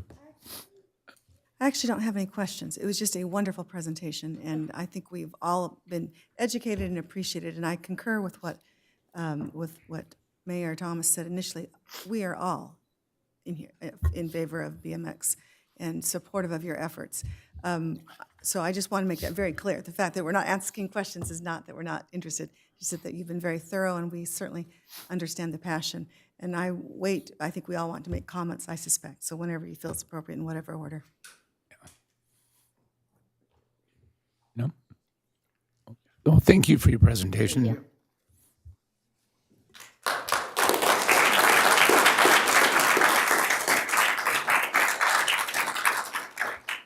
Mr. Mayor, members of the City Council, next on the agenda is item 4, public statements. Mr. Mayor, members of the City Council, since there are no public hearings under agenda item 5 this evening, agenda item 4 and 6 are combined, and the council will hear all public statements under this agenda item 4. Agenda item 4 and agenda item 6 are all times allotted for public statements on all items other than public hearings, appointments, and informational reports. Speakers will be called in the order which the card was submitted to speak for this public statements item 4 for a period of no more than 3 minutes each. Persons addressing the city council are requested to state their name and community of residence for the record. Mr. Mayor, unless you have any other comments, we can begin public statements. Please proceed. John Lapper.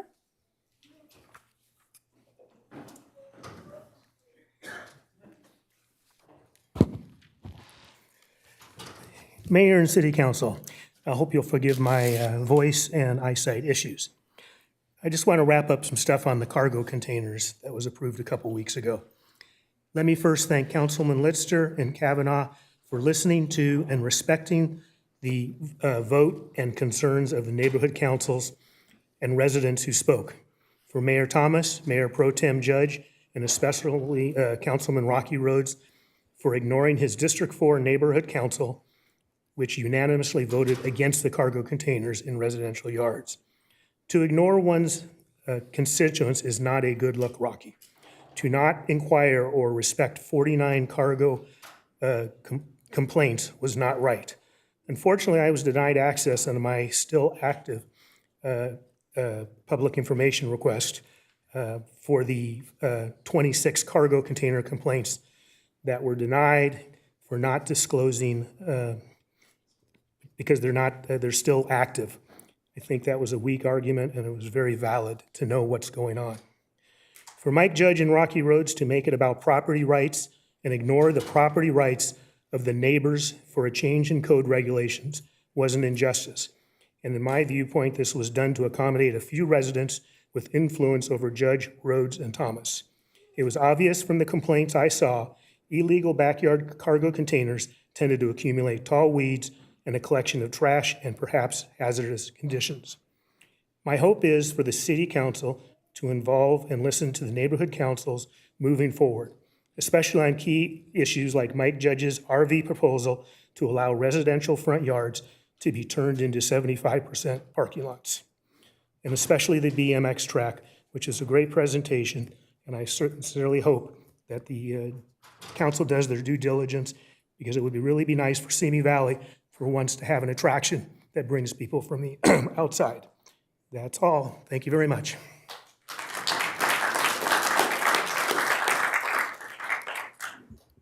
Mr. Mayor, that was the only speaker for item 4.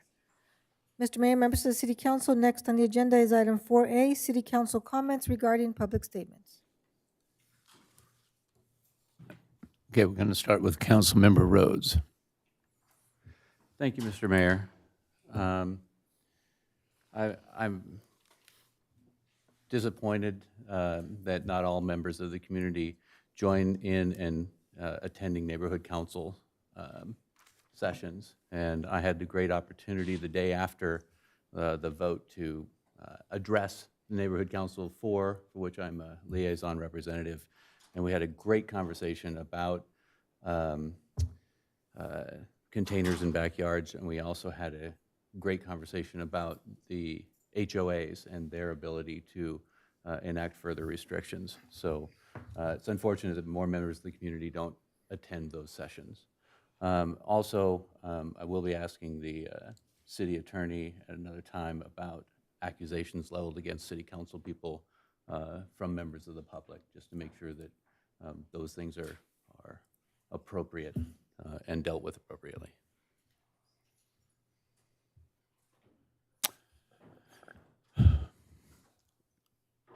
Councilmember Litster. I just want to be sure, is this where you envision us responding to the BMX information? Okay, I just want to be sure that this is the time. So, thank you for for being here, for all of your comments, for your enthusiasm. I feel like I'm in the midst of the BMX All-Stars. I can tell that there are some talented, wonderful people here, and I appreciate that. And I love your motto, nobody rides the bench in BMX, and I love that thought. And I just wanted to first make some thank you. I want to thank you to Emily Bird, who said it's fun and gives me exercise, and I appreciate your statements. And I appreciated Dylan, who said he can ride with his dad. I love it that this is a family activity that we do together, and I think that is exciting. And I wanted to say to Monica, I loved your husband. Thank you for all he did for our community. In fact, I was just in your store a couple weeks ago, and so I want to first say thank you for staying open, because I'm sure that was hard, And I want to say thank you for having your son be there and man it, and what a wonderful man he is. And so I took in my son's bicycle, which had one of the brakes weren't working, and he fixed it like that and didn't charge me a thing. So I just want you to say you are a jewel and your shop is a jewel. So I just wanted to go on the record. But now going back to BMX specifically, I believe we all want BMX. The city was in favor of BMX, which is why in the very first, way back when, we, I think, signed a lease, was it 5 years, $1 or something, that was basically said to put to place, that we had a place for you and wanted it to happen, still want it to happen. My understanding of the history of this, and just to be very clear, is that when the environmental issues were explored on that property, Rancho Simi was told that by Fish and Game that there's some concerning environmental issues that had to be dealt with before ever a track could be built. And so that was communicated. My understanding is that those issues were not dealt with at that time. Unfortunately, those issues will still have to be dealt with if and when that all happens, just so you are aware of that particular piece of property. And then basically after 5 years, because that issue wasn't dealt with and because Rancho didn't come forward with a different plan, et cetera, it expired. That doesn't mean it can't be re-upped. Please don't get us wrong. I just want to give you the history of as I understand it. I personally think Rancho immediately should give you a temporary track this minute, just to get things going and then deal with the environmental issues. I just want you to know that that is my strong desire. It is so strong that I sat down a week ago and met with Mr. Dan Pernick, who is the general manager of Rancho San Simi, saying, is there a way that there's a temporary can be done in any way? I understand, I don't know what the conversation was. I know there was some conversation about maybe Sycamore Golf Course area. Anyway, am I over my 3 minutes? Is that what you're trying to say? Just have to be careful to just briefly respond. Briefly respond, okay. I'm almost done. Anyway, I just want you to know that's my desire. We would love to still have it here. There's no question about that. We are in conversations. It's a big piece of property. BMX is an important section of it. We're just not able right at this second to make it happen, but we are looking at it. We want it there. There's no question.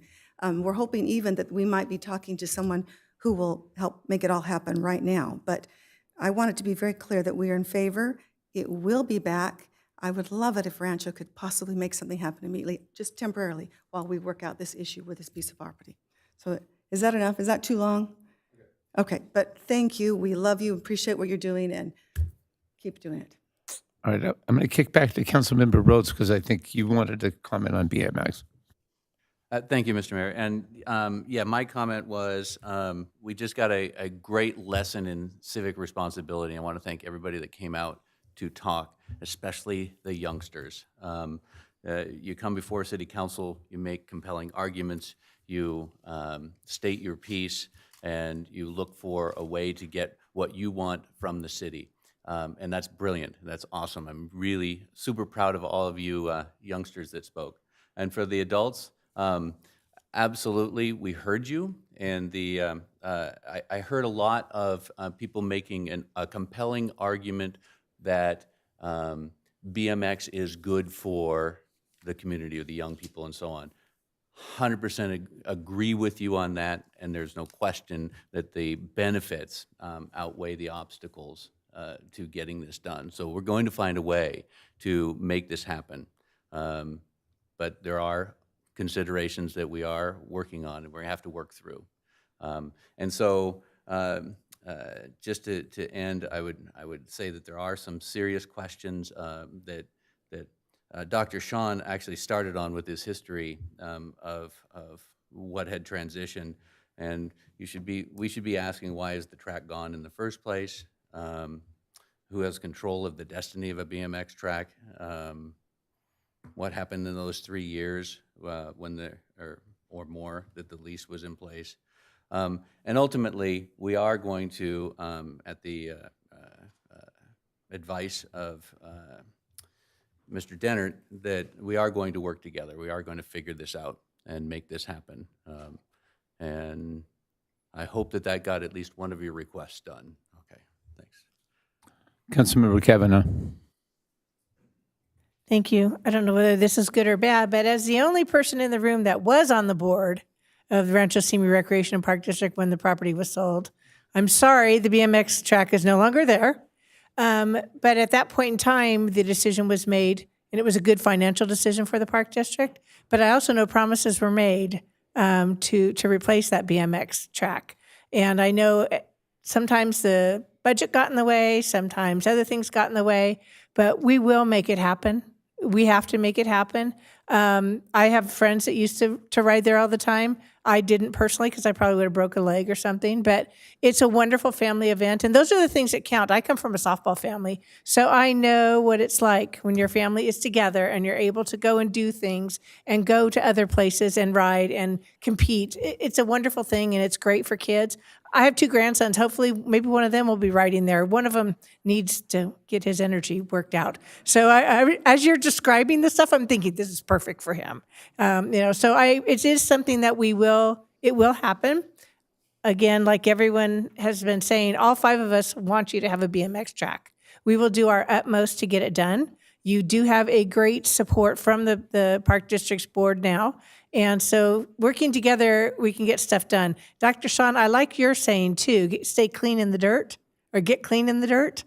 That was pretty cool too. I like that, along with nobody rides a bench in BMX. So we will get something done. Please just let us work it out as best we can, and hopefully it'll be quicker than you think. So thank you. Councilmember, Mayor Pro Tem Judge. Thank you, Mr. Mayor. I really have not much to add from my other colleagues here. We do want to get this done. We want to have the BMX track. All of my children rode at that BMX track on Sycamore, mostly for scouting outings, but also on their own. So I'm well aware of how popular it was and how popular it is. And there's nobody on this council that's pushing to not have this. Nobody. We want to do it. It's just that we have to get through some stuff first. And that's what's going to happen. But we're going to get this done, and we're going to have a track, and it's going to be a good one.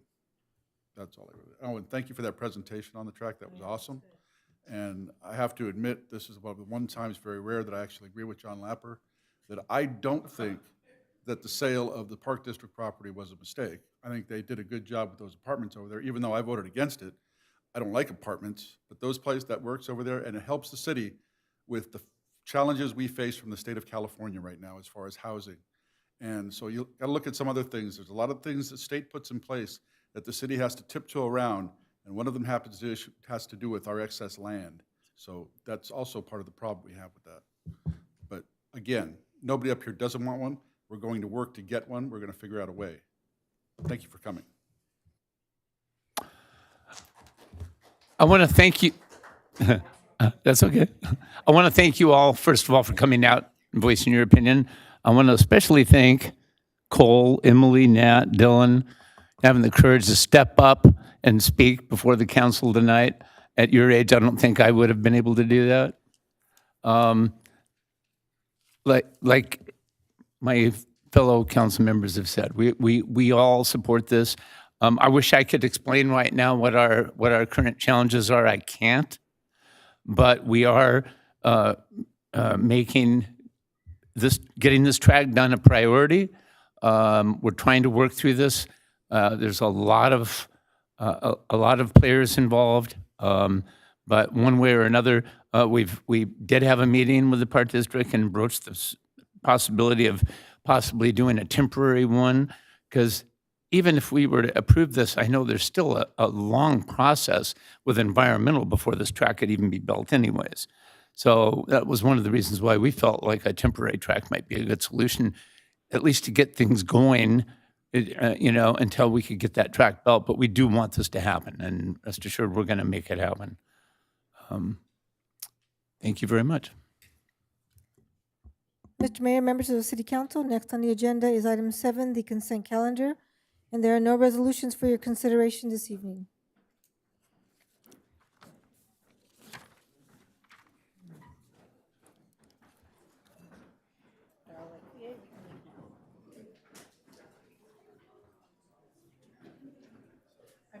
I knew your husband too.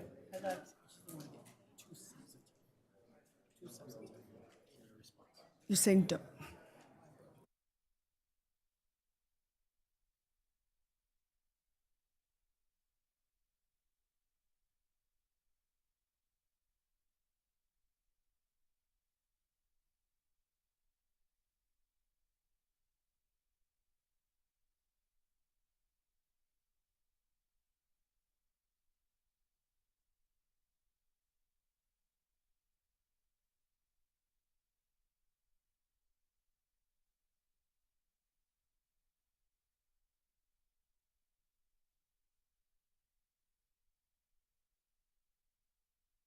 All right.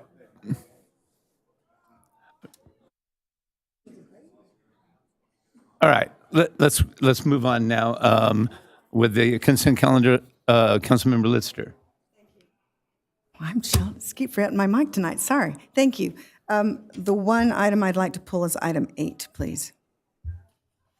But then I'm willing, if no one else willing to move, approval of items 1 through 12, accepting 8 until we've discussed it. And 9 was pulled. And 9 was pulled, I'm sorry. Second. 9 and the adjusted number 12. Correct.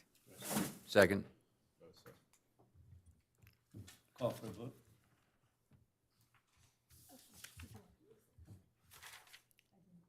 The motion passes unanimously. Okay, Councilmember Lister, item number 8. Thank you. My questions are about the contractual approval of the 250 tires that we're talking about. And did I say tire?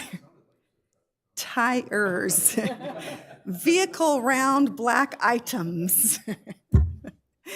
So I do have questions, and I don't know if Mr. Fujiwaki is the one to answer, or if, Ryan, if you weren't. It's with regards to the process of the bid and the solution that was determined and possibly revisiting that bid.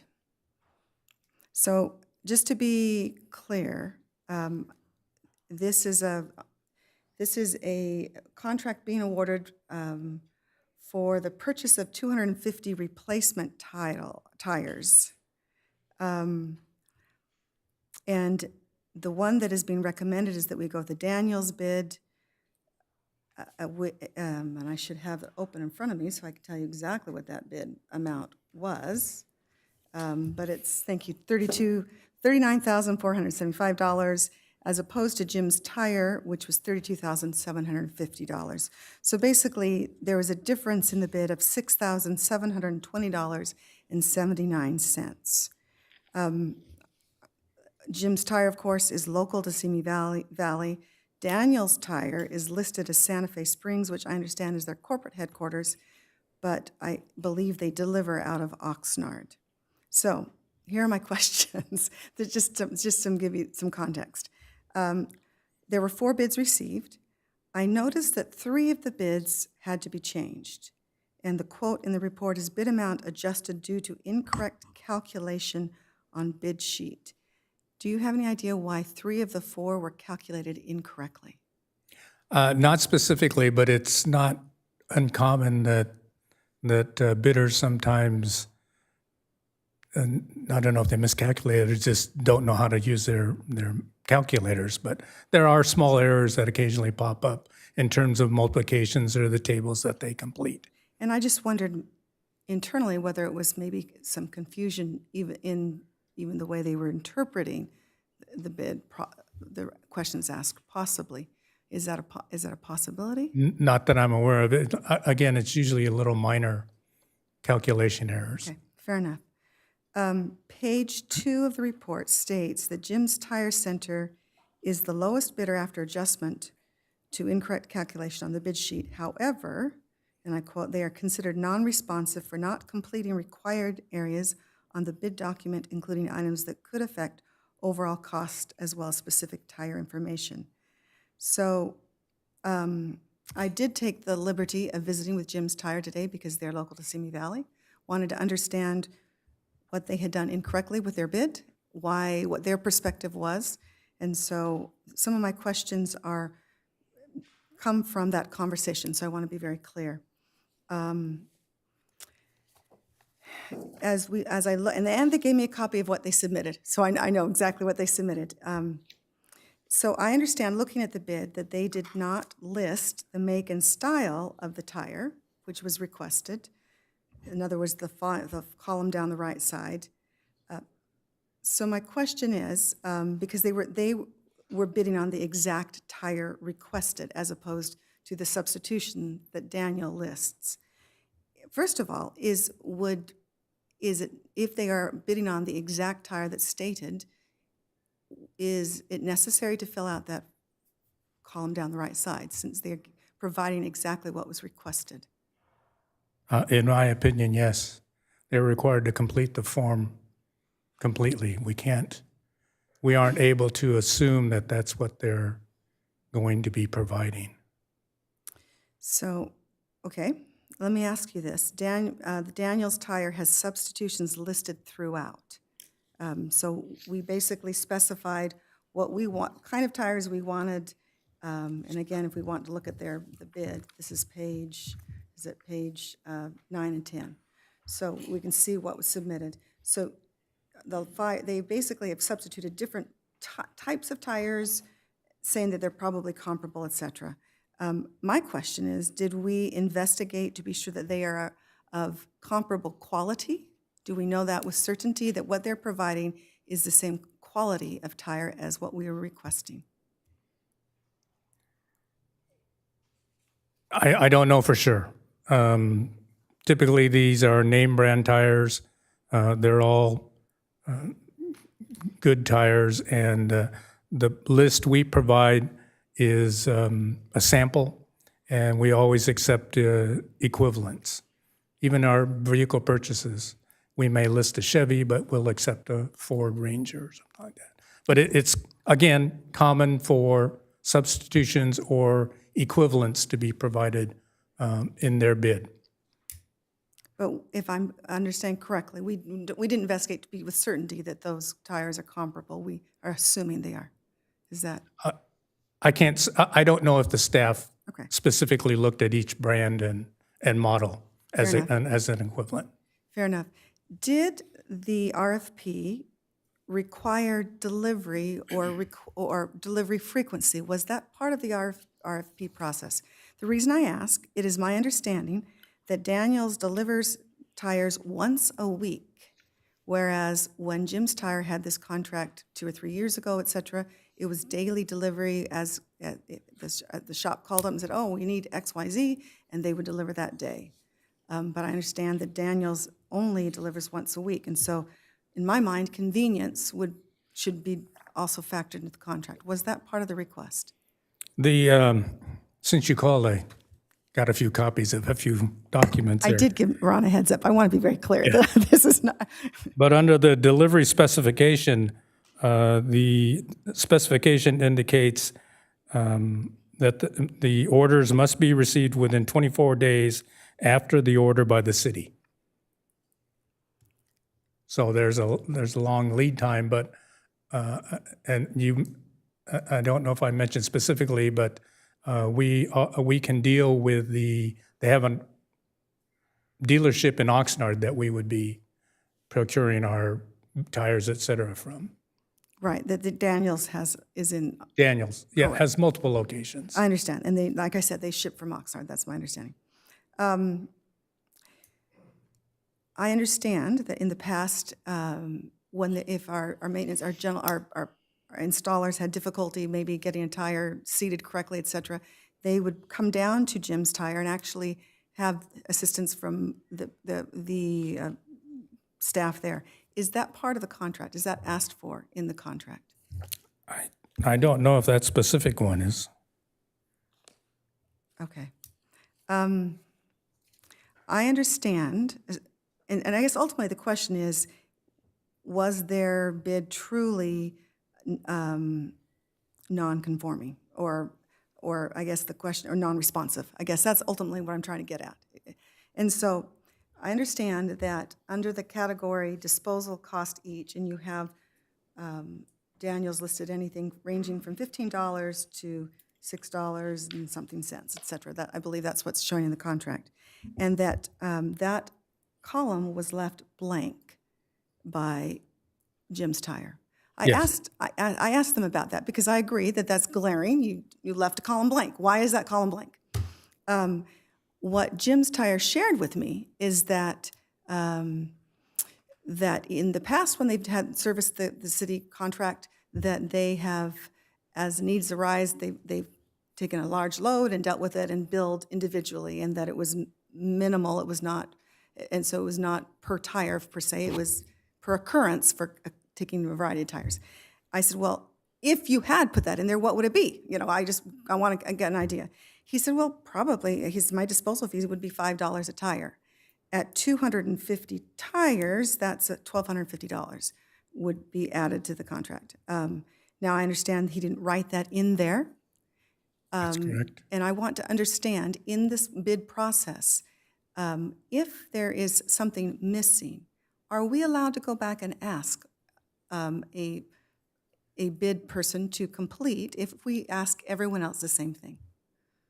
Not that I don't believe you can, I don't believe if, once the bids are in at whatever time they're supposed to be submitted, that's the bid. That you can't, we aren't allowed to go back to allow them to correct or. So we would have to accept at face value. Basically, we have to say that basically they're not going to charge us for tire disposal.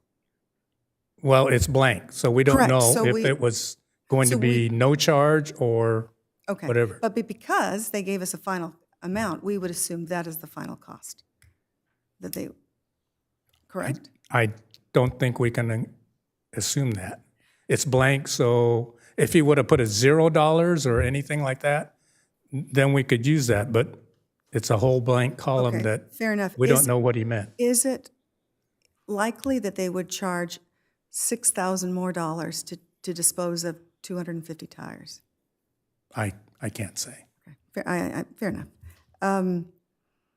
My concern, of course, is that this is a local business that that has, I think, thought that they were operating in good faith, and so this is the second time that I think that in contractually, the last 2 years, they've applied. So clearly, they maybe they haven't completed it correctly, but I think, based on my reading of it, is that they're still responsive, at least looking at, in my way of thinking. And maybe, clearly though, there are some blanks. So my question is, can we ever accept a contract if there's a blank that's not filled out? Could we ever select a contract if there was a missing blank? It would depend on the impact of the missing blank. I believe there's something in the code that says insignificant error can be overruled by the council. In this case, to us, it was a fairly substantial error or lack of completing the correct form. Okay. If we were to approve this evening, as I read through this, it says that this is for 1 year and with the option of the city to, without coming back to the council, extending it for 4 more years, or for a total of 4 years. Is that correct? That's correct. So the decision we make tonight potentially could cost a local business, potentially, about $125,000, $130,000 in business. If we had gone with them, you hear what I'm asking, maybe I'm not being clear, but potentially, I'm not saying you're going to do that, I'm not saying we're going to do that, I just want to understand. Under that hypothetical, yes. Okay. Ron, thank you, you're great, I appreciate your responses. I'm just going to share with my fellow council members that it was just a very interesting conversation I had with Simi, with Jim Steyer, because I just wanted to understand why, when on paper you could see that there's $6,700 less, why we would go with the Daniels. And so I understand. So you've heard a little bit of what I shared with you. Jim Steyer, I believe, thought that they were bidding exactly on what was being requested, and so that's why they didn't fill out the category, the one column. I personally don't think the fact that they didn't list an amount for tire disposal makes them non-responsive. It's important to me that we look at local business, and so I would invite you to maybe ask for this to be rebid, if that's what it takes. Possibly, of course, I would love to say, let's look at this closer and go with Jim Steyer, but personally, I would like this re-examined, and I'm a little uncomfortable going forward with this knowledge that I have of approving this contract.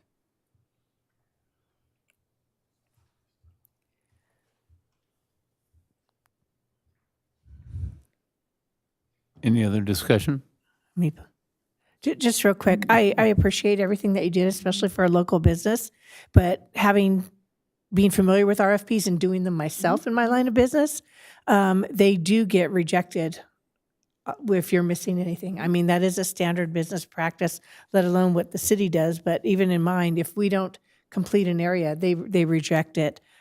Maybe we can assist in the future. You know, I don't know if they're filling out an RFP, are they allowed to call and ask? Usually you can ask a question and then we would send the information out to all the bidders. Okay. So yes. So that would be pretty standard. But I do like the fact that you're concerned and trying to help out a local business. So I do appreciate that. But then I understand staff's place on eliminating and or just not taking into consideration an RFP that's not complete. And again, like Mr. Fujiwaki said, that one column could say he's going to charge us $25 a tire to replace or to dispose of. And if that's not completed, then we don't have a guarantee of what the fee will be. So I'm unfortunate for Jim's Tires, but I'm okay with the way things stand on the motion. And just to be clear, even at $25 a tire, they're still the lower bid, but yes. Anyone else? Councilmember Rhodes. Yeah, and just to add on one other piece of that, as someone whose wife negotiates contracts and works diligently to make sure that they get responsive bids, it's an expensive process to go out to bid. And if we start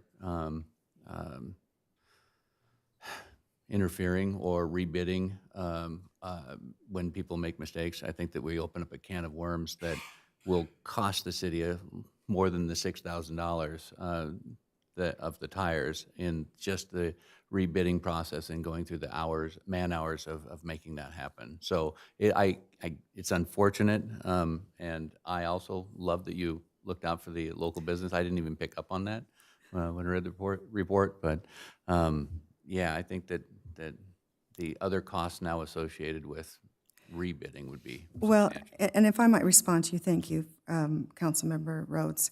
The question ultimately is, was their submission non-responsive?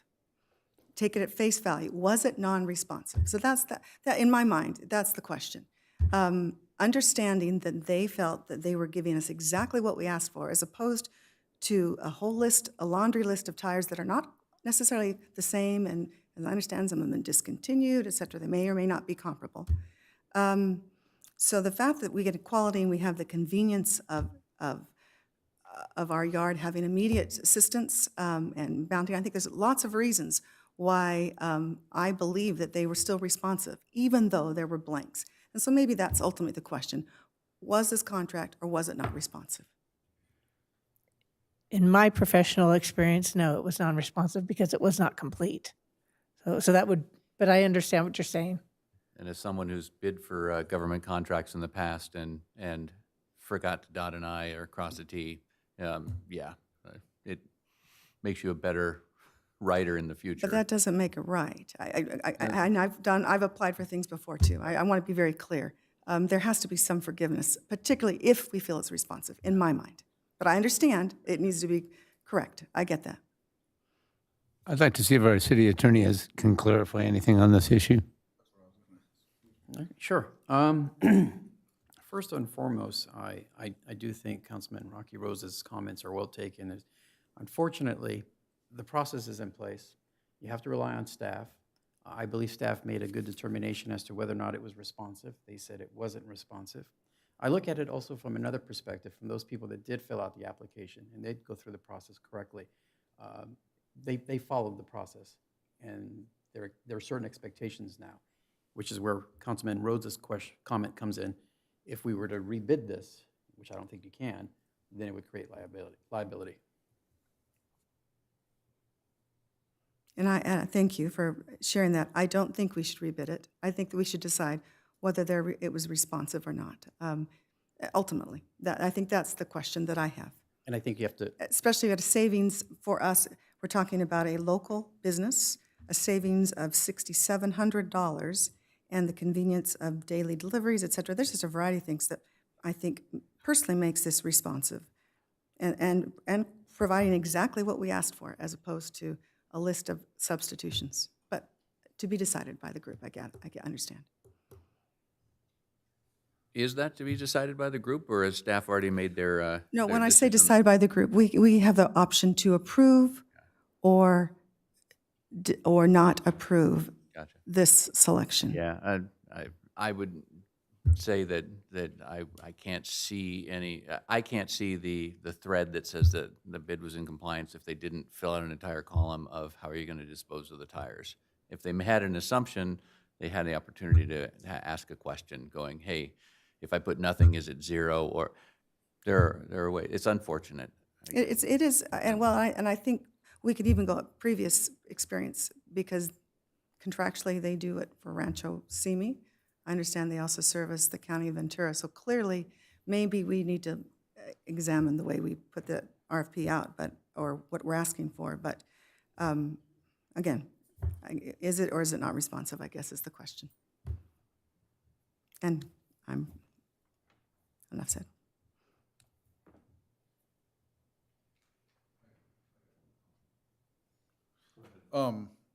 No, I was fully on board when Elaine brought this to my attention because I thought too, if it's a lower bid and it's a local distributor, it's a no-brainer. We go with the local guy. It's a lower bid.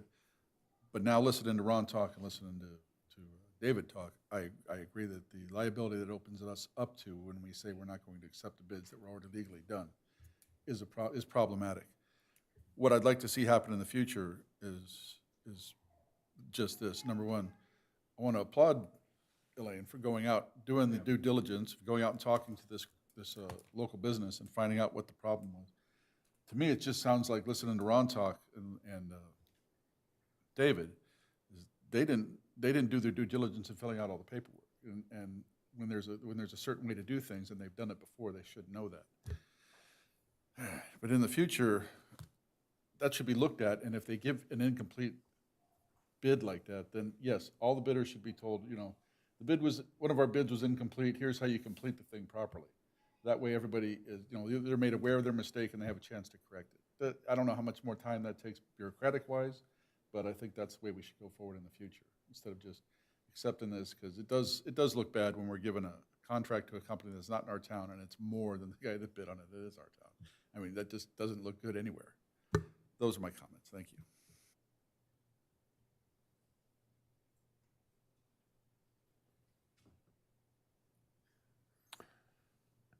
Well, this is a tough one.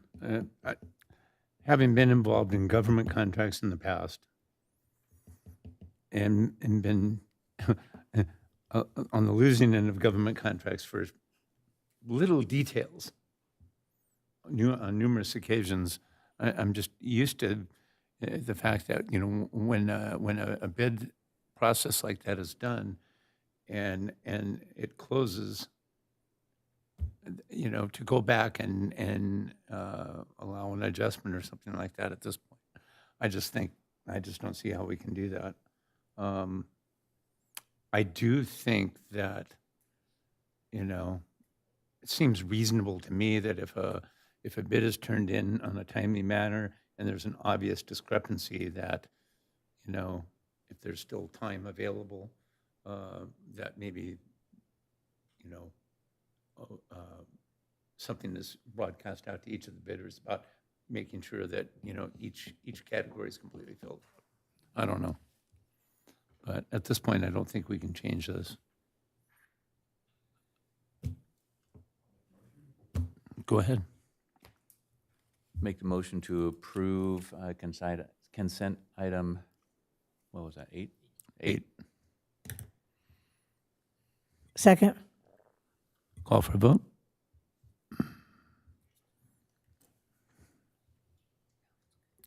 The motion passes with Councilmember Lister voting no.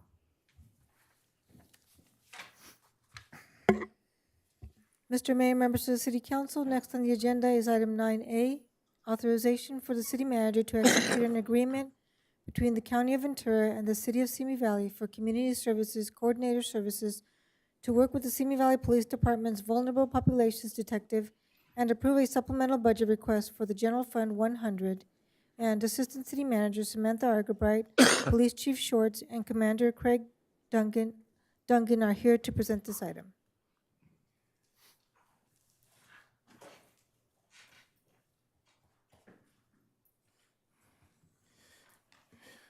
Good evening.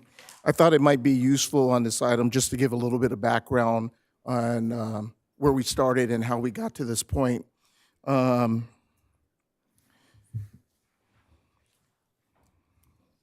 So for several years, the police department has been responding to calls for service involving persons suffering from mental illness, and the number of calls have increased greatly over the past several years. And that's not just our jurisdiction, that's everywhere through the state. In 2014, at that time, I was the community services sergeant, and the Ventura County law enforcement agencies began putting an emphasis on improving communications and partnering with Ventura County Behavioral Health. As our partnership grew, I was part of a work group that was called the Rise Expansion Grant Team Committee. And what happened out of that committee is it resulted in funding for community services coordinators. So in 2017, community services coordinators were onboarded by the County of Ventura, and Simi Valley received one coordinator who was allowed to do 12 hours of case management with our organization. As the mental health crisis, as I mentioned earlier, continued to grow, staff saw the need for additional support, and then in 2020, the Simi Valley Police Department appointed the county's first vulnerable populations detective. That's one detective, 40 hours, completely focused on working case management with people that are suffering from mental health crisis or living with developmental disabilities. These folks were specifically impacting our calls for service, and we needed to find long-term solutions to solve issues. We found that if we didn't get involved early and we didn't start to mitigate those issues, then there was a lot of time spent by patrol officers that were not covering their basic patrol area, dealing with ongoing issues, and obviously people were not getting referred to case management. So where we are now is adding a full-time community service coordinator is the next phase of us upping our game in the way that we deal with our vulnerable population. As an organization, we truly believe that case management results in outpatient stabilization. You know, there's this thought that everybody needs to go into an inpatient unit to be stabilized, but what we seek is outpatient stabilization because we don't have enough facilities to assist the population. So the outpatient stabilization through counseling, medication compliance, and partnership with with Ventura County Behavioral Health results in positive outcomes and ultimately reduces the calls for service for first responders and in our emergency department. That concludes my presentation on the background on this particular agreement. And Assistant City Manager Argabright, Commander Dungan, and I are here to answer any questions you have.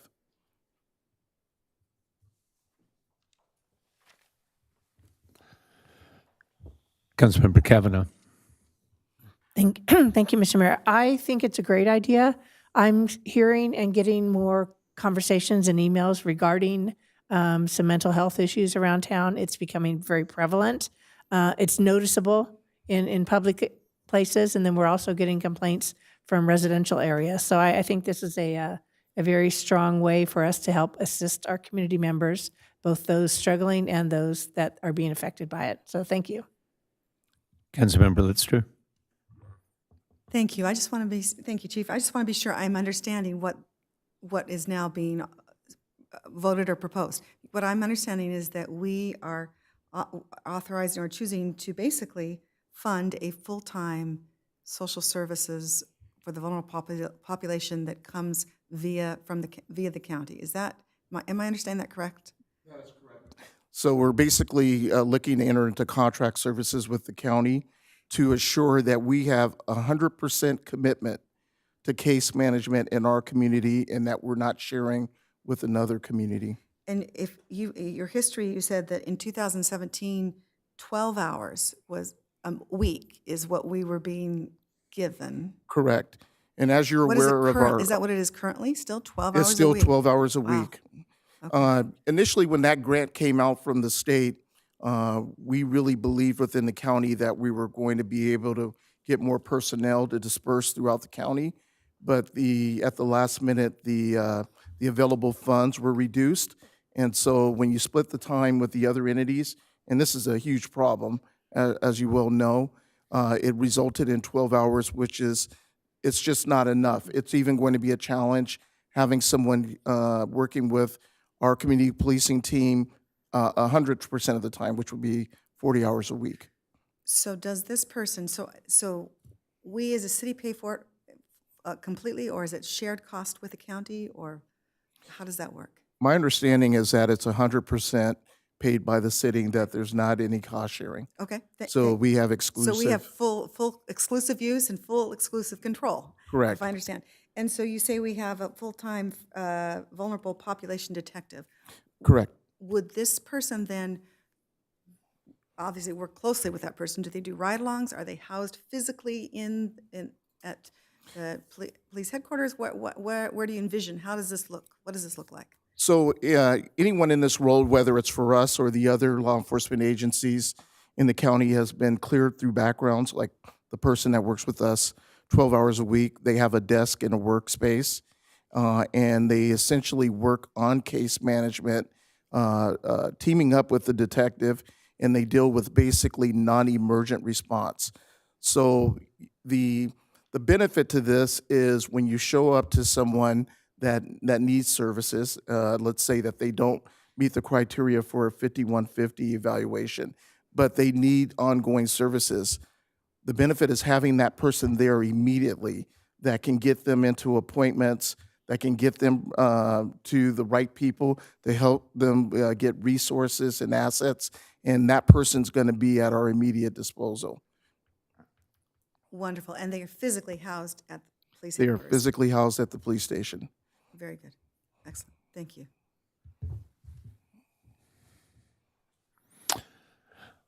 Well, I had a chance to have a conversation with a couple of the officers that work with our vulnerable population. They told me what an assistance just the 12 hours were, and they were excited about the possibility of having someone full-time. I think it's a no-brainer. I think it's a real positive move for us, and I think it's the right thing to do. I'm sorry, one more question. Do we have to get the county's approval? We just do it? I mean, how does that work? It comes from the county, they're trained by the county, but it's our employee, correct? Is that, That's it. Well, he's a county employee that we pay for. How does it? What's that say? Okay, I'll take this one. So he's actually employed by the county. He is not our employee. We are not paying his benefits, anything like that. He is essentially a contractor for us. So Got it. Okay. we're paying his fully loaded compensation to the county so that we have exclusive use. But he's not our employee. He's not affecting our PERS costs or anything along those lines. Like we contract for fire through the county, right? Okay. Or animal control. But this has already been approved by the county, correct? Yes, we've been in negotiations with the county That's right. for about a year. The Board of Supervisors will be considering this item on their agenda when they return from their hiatus in September. So unfortunately, we were hoping to get it signed off on by their county CEO's office prior to that, but their process doesn't provide for that. So they will approve it hopefully at the September meeting, and he will start with us full-time September 18th. Do we have someone identified? Is this the person who's working 12 hours? Are they possibly staying? That's correct. Longer? Excellent. Very good. Do we need a motion? Would somebody like to make a motion? Okay. I move that we approve authorization for the city manager to execute an agreement between the County of Ventura and the City of Simi Valley for community services coordinator services to work with our wonderful Simi Valley Police Department's vulnerable populations detective, and approve a supplemental budget request for the General Fund 100. Second. Call for a vote? The motion passes unanimously. Thank you. Mr. Mayor, members of the City Council, next on the agenda is item 10A, City Council Member Reports. Councilmember Rhodes. Thank you, Mr. Mayor. I have 3 items to report out. On July 18th, the day after our last city council meeting, I attended Neighborhood Council number 4, which have been recently signed the liaison role, and then had a great discussion and an opportunity to talk about our vote on the backyard container issue. And I think that most members of the council left that meeting feeling much better about how the vote went. The other thing that I thought was important to emphasize is that the neighborhood councils were heard, and that their objections created an environment where that ordinance was tweaked before it came before us. And so I thank them for that, and I got a great response. On July 20th, I attended the Ventura County Taxpayers Association breakfast, where I got to be a speaker on a topic of how can we, as a city, resist some of the laws and laws coming out of Sacramento, and be able to fight back to regain our ability to govern ourselves, especially on things about property and zoning. On July 29th, I attended a ribbon cutting reopening for La Petite Academy that's proudly in District 4 and have been serving our kids for 30 years. And they're absolutely beautiful new facility, and dedicated staff and teachers there that are getting those young kids ready for school. I was really excited to be exposed to that organization and see what good they're doing in our city. And I didn't even know. I think many of us made the comment, we drive by all the time and didn't know all the goodness that goes on here. And that is the end of my report. Councilmember Lister. Thank you, Mayor. Wednesday, July 19th, I referenced that I met with the manager of the Rancho Park District, Mr. Dan Pernick, I just so that I could understand the BMX situation better and possibilities, et cetera, and other items I wanted to speak with him. I really am hopeful that maybe there's a temporary solution so we can work on this permanent solution. So that conversation was held. On Thursday, July the 20th, I, as chair of the Ventura County Association of Government, we had our admin committee where we met and discussed agendizing what we're going to have for our meetings, et cetera, and there are a variety of important topics discussed there. I also poked my head in. I have a biweekly with our city manager and appreciated some information that he gave me, blueprints that I was looking for, so much appreciated. And then I took off for Idaho to visit and be with my parents for a week, but that did not stop me from attending via phone. On July 28th, I attended the SoCal Edison's Government Advisory Panel, GAP, for the Northwest Regional meeting virtually. I was invited to attend that meeting. Really, it was an opportunity for SoCal Edison to basically share what they're trying to do specifically in the electrification quadrant for transportation. They wanted to be sure that we were aware of all of their grants and rebates, et cetera. And so just to quickly go through some of what they discussed, they have a new program to cover upgrade costs to install 200A service panels and 240-volt 50A circuits to dedicated parking spots, basically as a home electrification readiness. And they're targeting, basically the rebate will provide 50% of the costs for households in disadvantaged communities and 100% for income qualified customers. They're targeting 16,000 to 20,000 homes to do this, and so certainly it'd be lovely if we had some homes in Simi Valley that took advantage of this. The question was asked, I might add, well, that's all great for single-family homes. What are you doing for multifamily residents? And that is one of the big questions, is how do you provide that for apartments and et cetera, for large dwellings?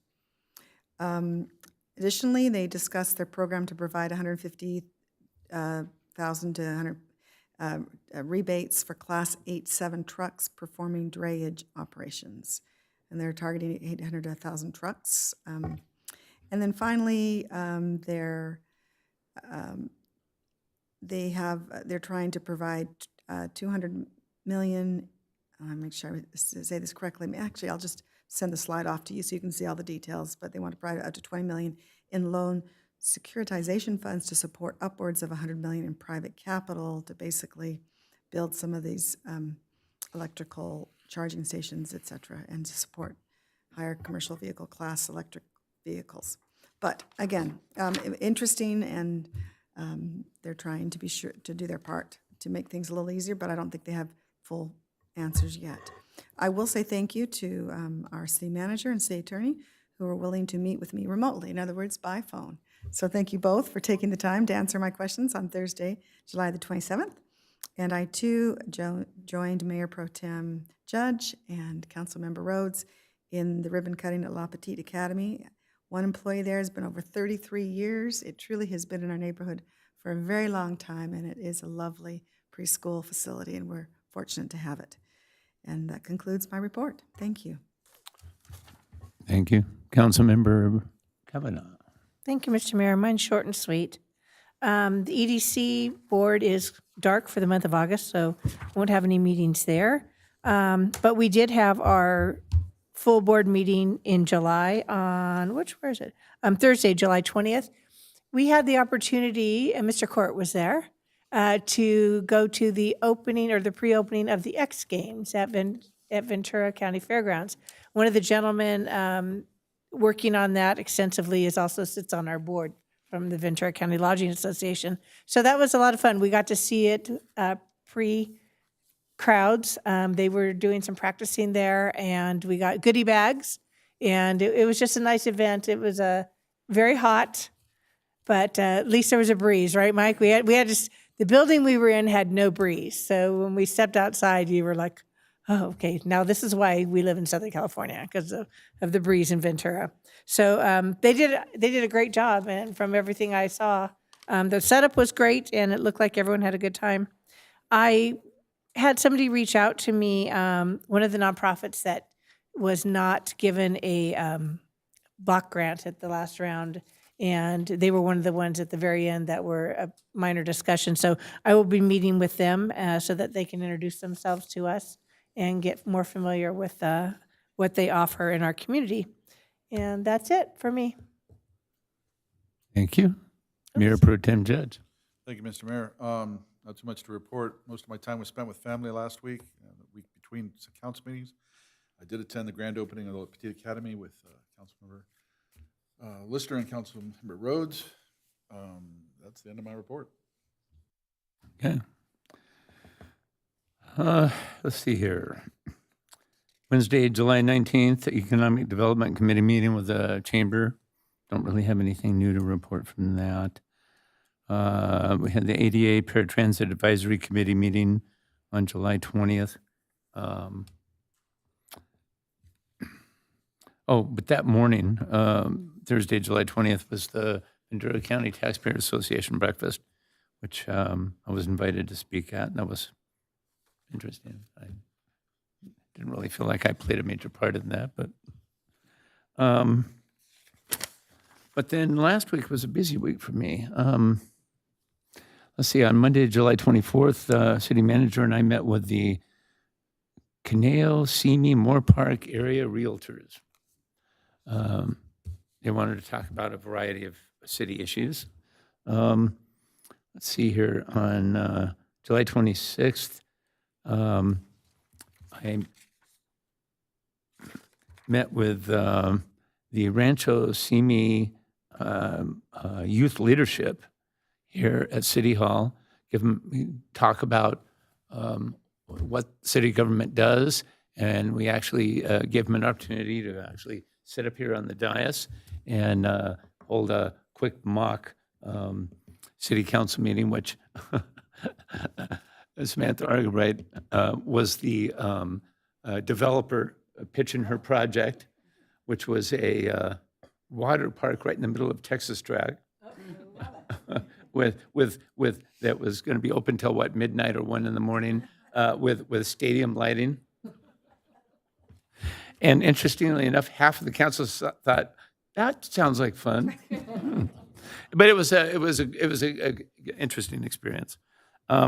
Later that afternoon, I met with members of the police department to discuss some of the details of our new and improved motor unit program. Let's see here. On Thursday, July 27th, had a meeting with the members of the Park District to discuss the BMX track and explain to them that there was no lack of our interest in having that track, but that we were deeply in existing negotiations with multiple parties, and stepping out of that could be very detrimental to, our long-range plans.